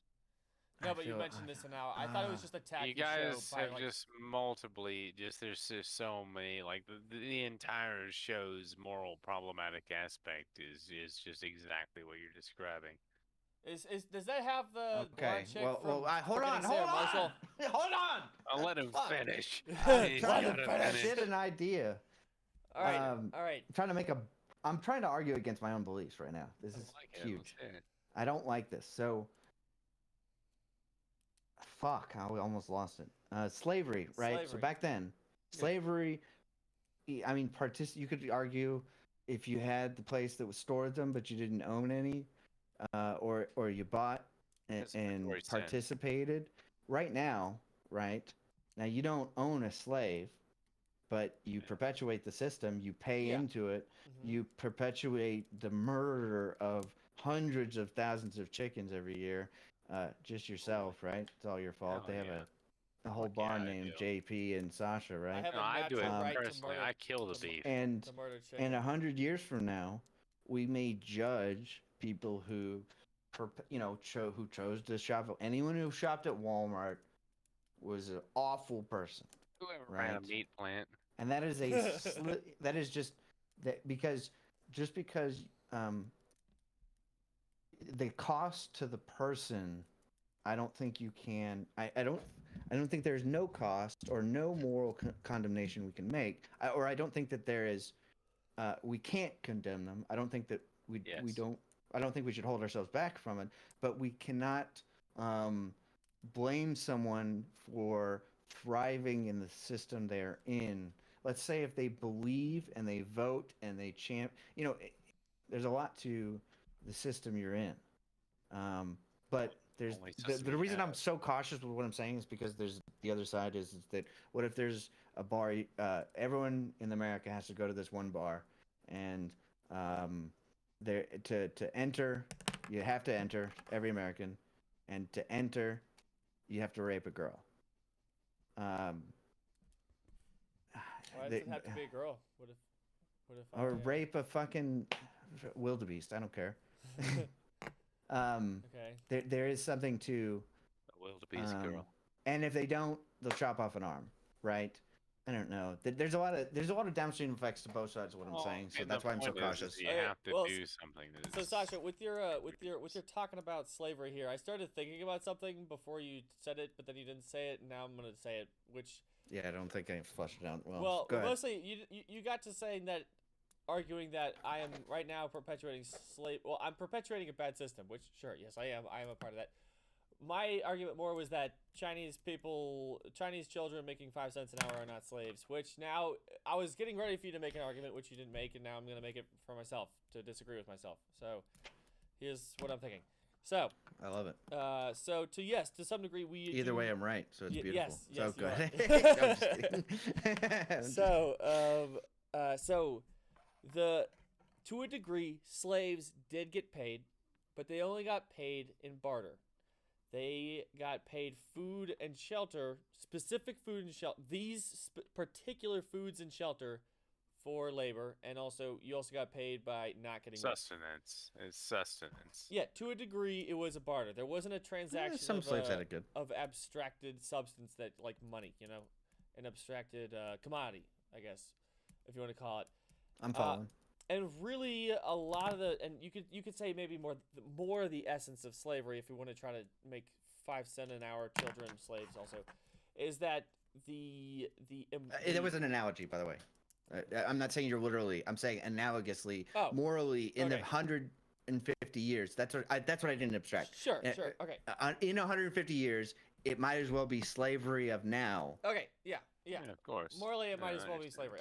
Okay, I get what you're saying. Okay, but I'm gonna make an argument against myself. Yeah, so which is that really the primary piece of what the problem with so like it could have been, well, okay, so it could have been that you were a slave and you got fucking gold ass like not gold ass coins, but you got like cool shit, They gave you TVs and Arguably in a communist like China, there are people that have healthcare that we don't and have it better than us, but they're under a fucking fascist regime. It's kind of so they get the extrapolation of that. The problem, but you have no choice, right? I think the essence of the problem of slavery is that you don't have autonomy. You can't go, I'm gonna go no choice to this other Yes. to this other place. I can just move to Amsterdam next week. Yeah. That's the thing I can do. You can't. Well, I'm a determinist, so I don't believe in choice. I'm just kidding. I'm kidding. Yeah, go ahead. So in a lot of ways, I think I had a conversation with Mickey, which actually in a lot of ways, like paying people now, to a degree, actually is worse than slavery, because now you're putting just the problem of them feeding themselves on them. Like at least, at the very least, in slavery, you had the white guy going, "Hey, I bought all this food, and we're gonna give it to those black people," Yeah, but now, I mean, that's the problem with choice, right? Yeah. Well, and that's why being communist is now making a comeback, because, and that's kind of why you brought that in, is the downstream. I want to be the capitalist. The downstream is that to make everyone equal, right? Technically, there are. I don't really care about freedom, right? Technically, if I can eat. Care about your freedom. Well, no, I don't. In an abstract way, I don't. Meaning. Sure, you could, yeah, absolutely. If I was in exactly. Okay. Or no, I would say, fulfillment, to be more virtuous. Okay. But I see what in you're a doing. shitty way. What you're doing. Yeah, exactly. To subvert, to juke what you just said there. Yes. And avoid any downside of that word. Nice spin move. But no, if we were I don't intrinsically care about capitalism or freedom. What I care about are, in a way, outcomes. Meaning, if we're in a system, so the extremes of both sides. No, not necessarily. Careful.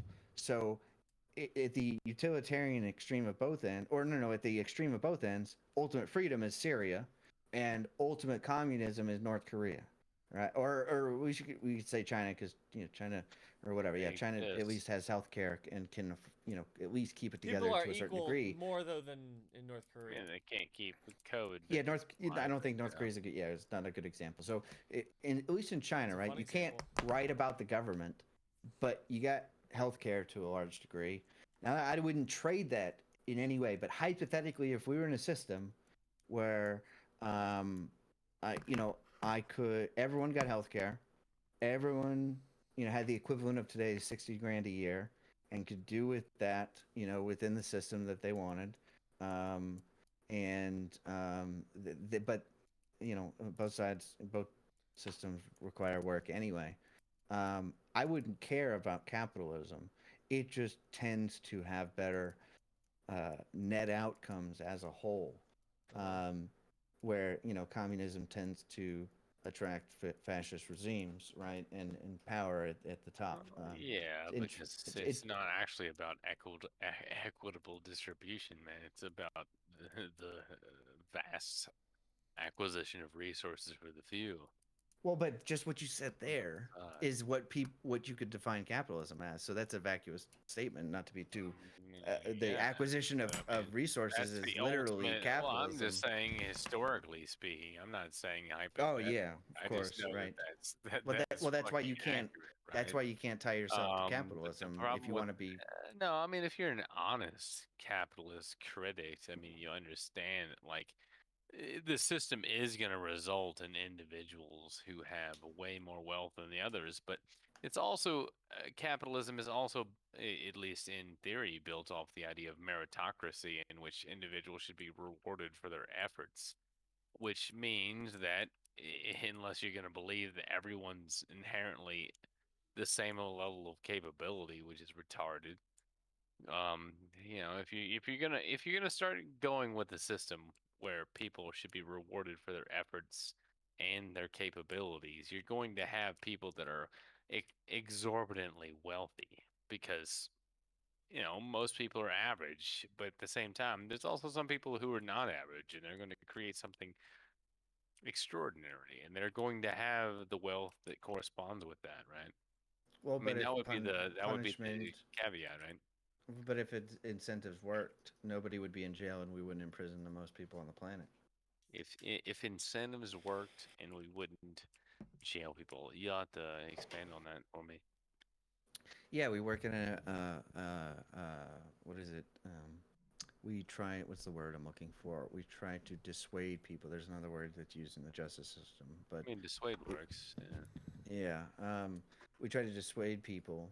With the three strikes rule, but all it did was increase the prison population. It didn't decrease crime. Well, that would be arguably an So, incentive. Is But obviously that's not a disincentive. reward. It's So I negative could punishment totally, rather than positive. yeah, yeah, I could totally It's get the there. opposite of it, right? I mean, Yeah, there's I can never see going to be that. a perfect system. I mean, the point being is that like if you're going to have a system that has a meritocratic element, you can't expect that those who in the meritocratic system are well qualified aren't going to reap the benefits of what they are. I mean, they Well, I didn't think we're deserve talking the about Not just levels. reap the benefits, but abuse them. oh Well, but abuse them, but sure, but that's a slippery slope. That's very much more subjective. so what I'm talking about is I am with you guys, but you're fighting as if we disagree. Right. I agree that Thanks. right now in the world and historically, every communist regime has failed into fascism. But at its core tenets, remove the historic, and then let's talk, because it's not interesting to say that capitalism is the best. That's not interesting, right? What's interesting to say, is looking at the fundamental ideals of the system, right? Mm-hmm. Because both sides arguably both sides obviously want the same thing, but if you were to look across systems, obviously capitalism won in its contemporary form.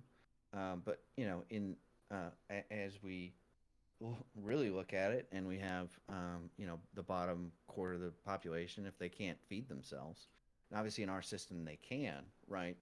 Um, but in a pure capitalist system they can't, and a pure communist system doesn't work either.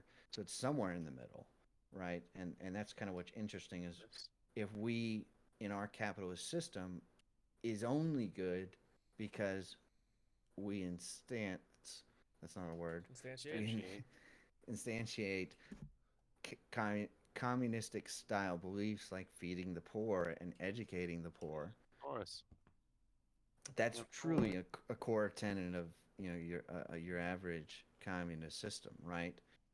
Um, Yeah. and so that's why I would say I'm not intrinsically tied to capitalism, even though I wholly love it and would never vote against it. Yeah, yeah, Um, I get what you're saying. In principle, you don't really have an be, affinity towards capitalism over because we could be easily be in a world where Totally communism. reasonable. we could easily be in a world where because at the end of the day, I'm sure all of you would prefer like what is it, or Norway system, right? They grow up where they don't say, um, like their core tenets are like the one is not important, but the group is, and those are some of the. They don't have a minimum wage, but they have strong unions, but they have a social wealth fund. So instead of taking it for a fucking Social Security. They put it into, I think the government owns just 10% of the fucking all business, but that's just distributed to the people. Like that's arguably the best system in the world is the Nordic countries, and they kind of take a little bit of the best of all. What are you Go giggling ahead. about? Yeah, that was an evil giggle.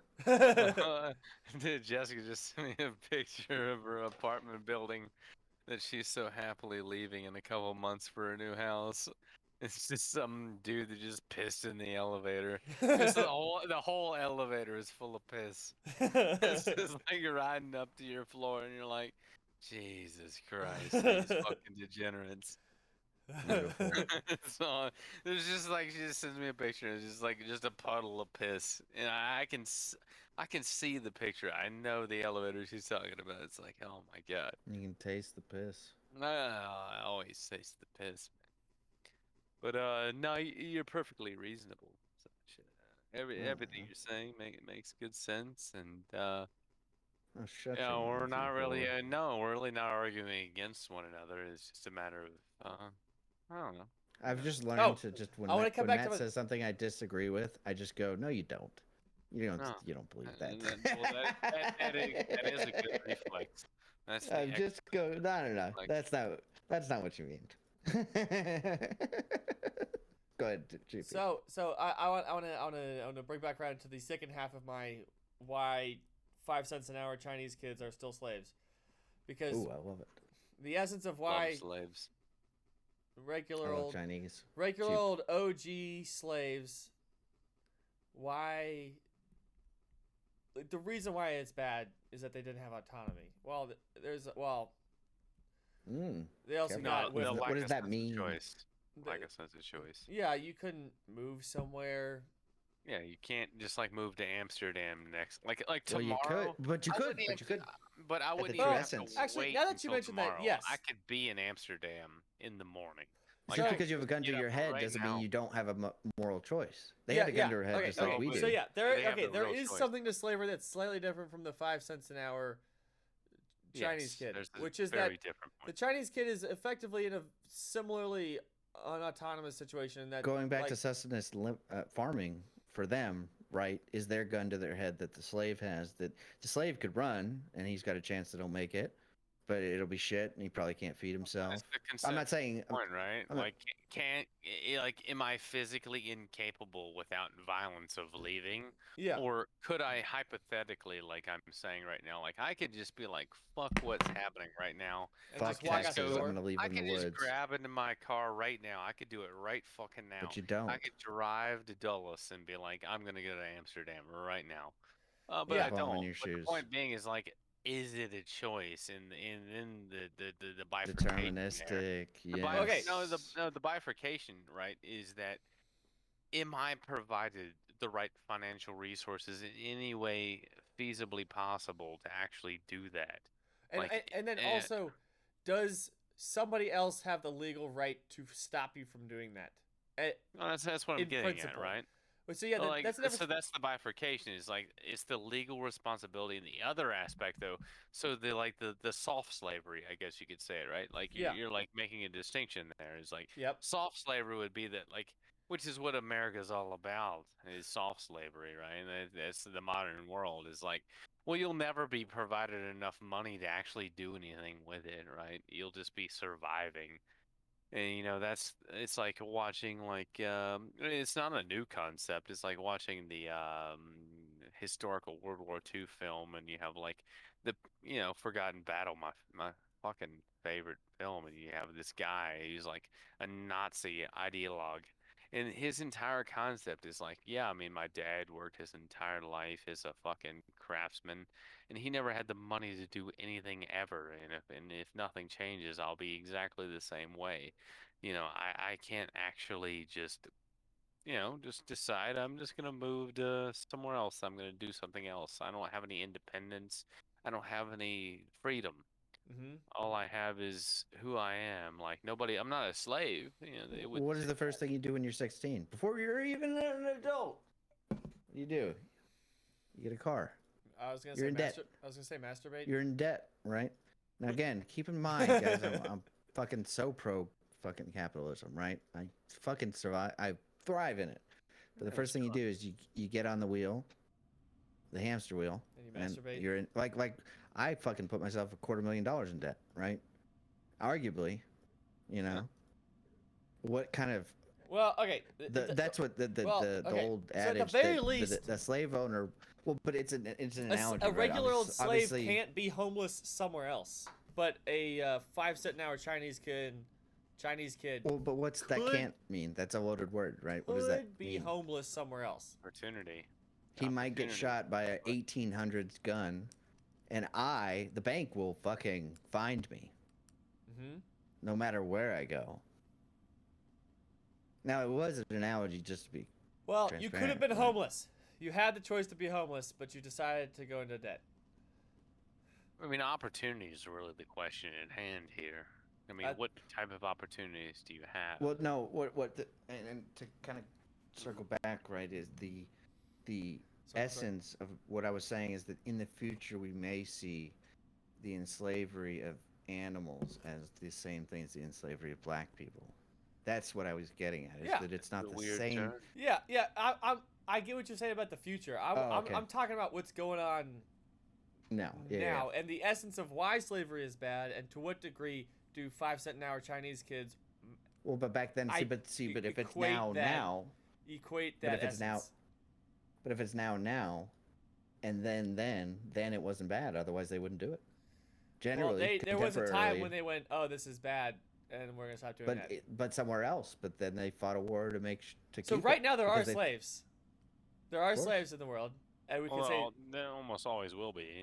Yeah, that's a guarantee in my opinion. Well, yeah, but what I'm saying is that there are slaves, and if they try to run away, they just get shot in the head. They're like, "No, keep digging this ditch," and the kid's like crying, and they're like, "No, I'm gonna go run away and be homeless somewhere else." That ditch is important. Sarah McLaughlin, JP. And then somebody shoots them in the head as they run away, and they have total legal, natural right to do so. Oof. Yeah. I love it. But the 5 cent an hour Chinese kid, I actually don't know what the deal is with that. I would imagine that they can heavily, if they wanted to, if they had the wherewithal to go, fuck this, I'm gonna go be homeless somewhere and just be homeless somewhere else. I guess they are allowed to like get up and leave, but then there's a little bit of evidence where Apple had to put up suicide nets so that kids would stop murdering themselves, which makes me think they couldn't just leave the building. You know what I mean? I mean, the question is but do they have a meaningful choice? Yeah, but that's the same thing. I'm sure Americans kill themselves off the Golden Gate Bridge enough where we should fucking build a net in the most wealthy city, arguably.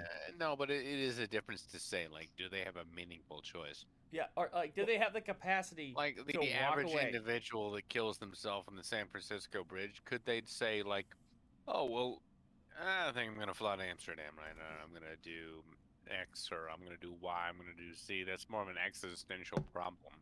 But, if you're truly in a situation where you're like, well, I really can't do anything other than, live under a bridge, that's... Well, for the Chinese person, isn't it the alternative is farming? So really, it's not that much slavery either. So, to argue against myself. Well, right? they could go... but what the point of what I'm saying is that in slavery, you have one person owns another person. And so... Yes, the person, by them being able to choose, I'm going to work in a sweatshop or I'm going to work in a farm, yes, that is not slavery because neither the sweatshop owner nor the farmer owner guy could shoot their employee for trying to walk away. So this is what I would say in counter is, let's say you live today, but you're the bottom 10%. Arguably, roughly the size of the black population in the 1800s. If you're the bottom 10%, you haven't been educated, you're whatever, right? All that stuff. And you have a kid or whatever, and all whatever downsides you want to imagine, right? The bottom 10% lives on, even in America, right? You arguably don't really have a choice there, in the same way that a person because when you work in China, I assume, right, you always have the alternative to go farm, right? But it's not exactly ideal. No, but you can't get. You still are able to go do that without getting shot for leaving. Also, the other thing, even more just for leaving, as a slave, you could just be shot because somebody wanted to shoot you. You could literally just spend a bunch of money, and you're like, I'm this person, now I can shoot you in the head, and I don't have to face any legal issues. Yeah, I mean, I would agree with all that. I mean, I'm just kind of fighting. It's an actual thing. Like, as a technical billionaire, you can kind of just like a slave. You could buy all the slaves. You just kill them all. You could.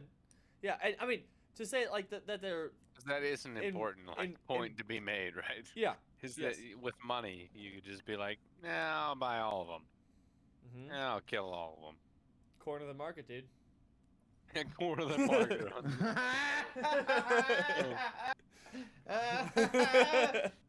You know, God, there was a great joke made the other day. There was a bunch of Twitter arguments about how somebody kind of said cracker, and then some guy kind of said black, but he should have said African American.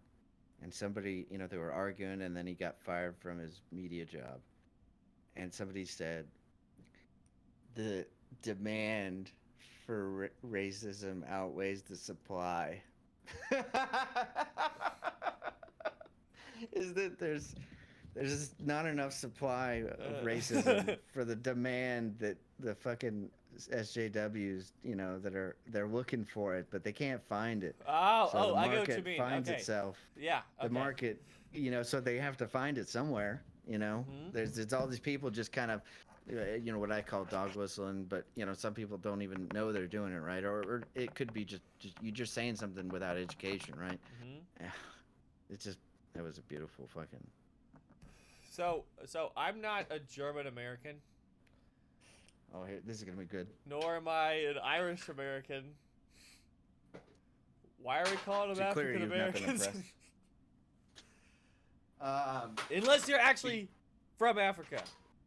Well, that's the problem. So, there's a debate right now, right? At what point do you stop being African American and just become a Black American? No. This was literally the argument I had with my boss. No, hold on. No, I'm black. There's another level of There's another level to this, if you think about it, and that's the current argument contemporarily. That's to be redundant. Is that arguably Ethiopians in America are their average annual income is $100,000.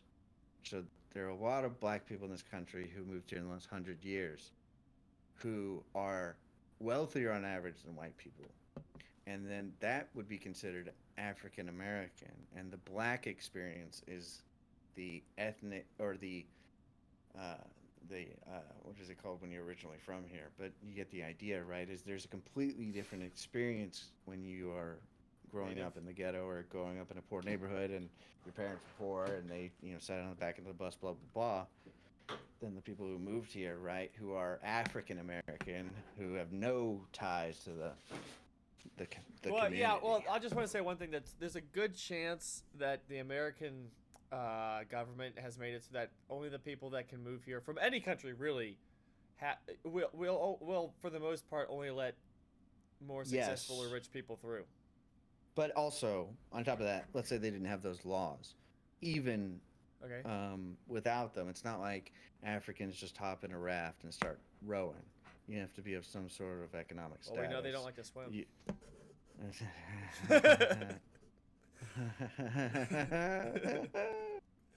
Okay, anyway.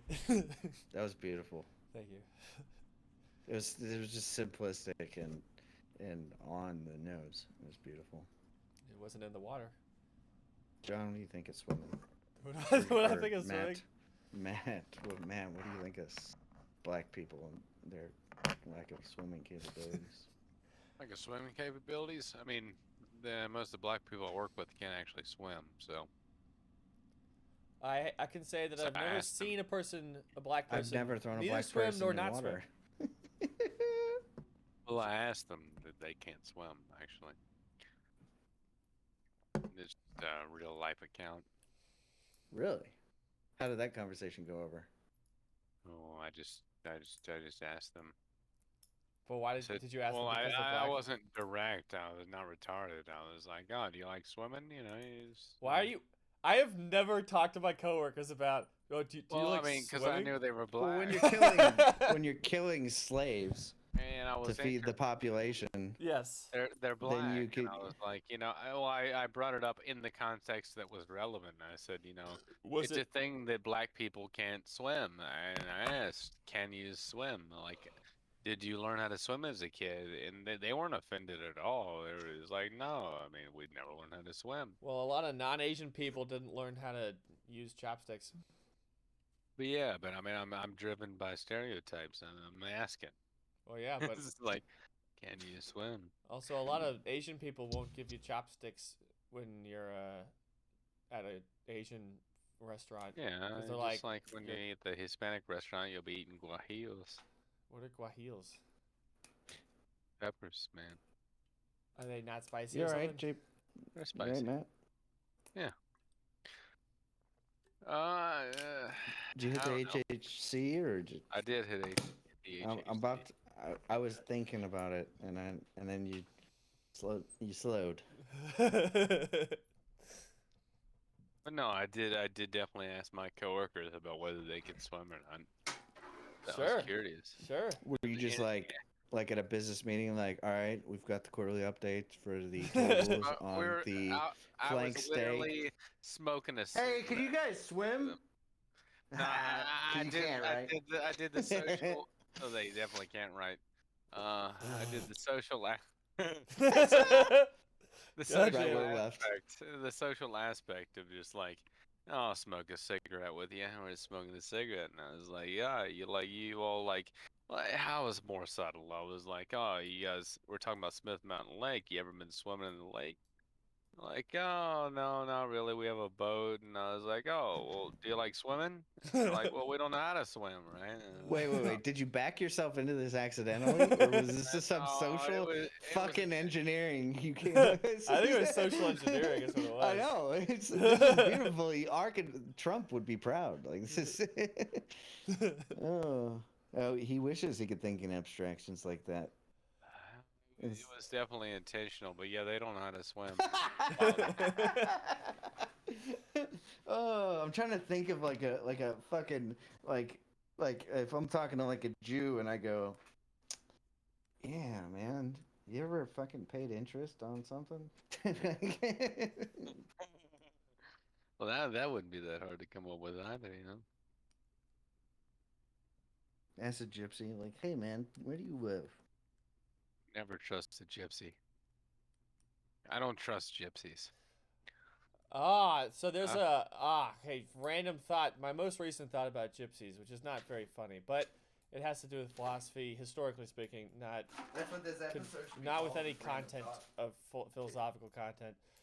So, Charles Sanders Peirce was another 19th century philosopher. He's the first notable American philosopher that's not like the founding fathers, although they weren't exactly philosophers per se. They just were like, oh, philosophy's good, so we're gonna implement it. Anyway, so Sanders had like a position. He for a long time worked for like the geological fucking research center or whatever for the government, and then that went on for a long time, like 20, 30 years, and then at some point he I think it was his second or third wife. So he stopped working. Well, he started working for a school, but then he got a divorce with his one wife, and then started dating or seeing a gypsy, and then because he was dating a gypsy, they fired him. And then he also got fired. Awesome. Yes, and then he also got fired from doing geological science because the government didn't want to pay for geological research. So then he spent like the last 20 years of his life being just butt ass poor. Gypsies, man. I mean, it wasn't her fault, but I mean, I've only had negative experience with gypsies, so. I say I didn't Believe know all that gypsies. gypsy was exactly a slur. Like it's literally a slur for Romani. Yeah, I mean, Well, it's like WAP. Yeah, well, no, it's not exact. Well, for me personally, it wasn't quite like WAP because I know like I think Italian people first, and then people say WAP like that's a slur. Like wet ass pussy. Yeah, Like, yeah. Well, anyway, I just thought gypsy was just like that's the name of the people. I didn't know that they actually had like oh, they're Romani. a non-slur. That's right, yeah. I didn't know that either. Fuck. Yeah. It's Yeah. Romani. It's Yeah. Romani. It's very Romanian. Yes, it's very I'd close. say. Yeah. It's Interesting. yeah. I don't know. My experience with that has been very negative living in Spain because there's a lot of Romanian people who are of that culture, the gypsies. It was literally like fucking warnings. Literally warnings on signs in Spain. They were like, watch out for the gypsies. And they weren't fucking wrong. It's all I have to say is that there would just be What's like... the stereotype besides homeless? Romanian is very interestingly, like the language itself is very interestingly similar to Spanish. Like a lot of the language is very similar because they're both Latin based. And Romanian and Spanish are very close together. So a lot of Romanians, of course, immigrated to Spain, and of course, the stigma is, of course, that they did carry over the culture that is real, which is that they Camping just and stealing. take your shit, and they'll just like try to talk you into. They're not even stealing; they're just like trying to talk you into buying bullshit that makes no goddamn sense that you would ever buy. Or they have like a shopping cart full of shit, and multiple times when I was there, they would just genuinely try to rob me. And I'm like, no. You know, just like. So what you're saying is if you meet a black gypsy, you fucking run. Yeah, I did meet a No, black you swim. gypsy. You swim. You swim away. You can't run, dude. They'll catch you. They hate and gypsies hate showers and black. Yeah. I didn't know that was true, but I just know there's that's all I ever knew is that there's a culture of and you know being a gypsy was just having the concept of like other people's things are yours and you don't need to. So, Aren't they like you a know, traveling homeless? Like they're like nomads almost, right? Degenerate gypsies. Yeah. So you know what's interesting about like OG Disney is that they were very like seemingly for the most part very white. Did you listen to too much Snoop Dogg the last bending, week? You know, really, I don't know. I keep gangster. saying OG right now. Aren't I? Walt Original. Disney is clearly anti-Semitic. Yeah. Position. Well, yeah. So what I'm now interested. Well, obviously, they're doing whatever. People are freaking out about the Little Mermaid being black now, but I personally don't really care. It's fine, whatever. Like, but Did you see anyway, my little joke in the general? I did not. But what I'm getting to Oh, is that hey, is go that ahead. is that in the Hunchback of Notre Dame, they made the gypsies. Well, at least one gypsy. It's been a long time since I've watched this movie. But at least the hot gypsy was cool. She was a good person. Oh yeah. I don't remember any of the other gypsies. I think they mostly painted them as just poor people who get spit on all the time, even though they're actually good people. So that sounds good. I think that's what the movie did. I don't know what the deal was with that. I'm gonna look this, do a little looksy poo on the internet. Well, I need to go to sleep, boys. Talk to you soon. What is it, 9 o'clock? Yeah, I just didn't sleep well last night. Didn't get to bed at 10 o'clock. All right. Have a good night, buddy. Take it easy. Yeah, we'll text about the first reading. Yeah, just let me know. Yep. All right. Sounds good. See ya.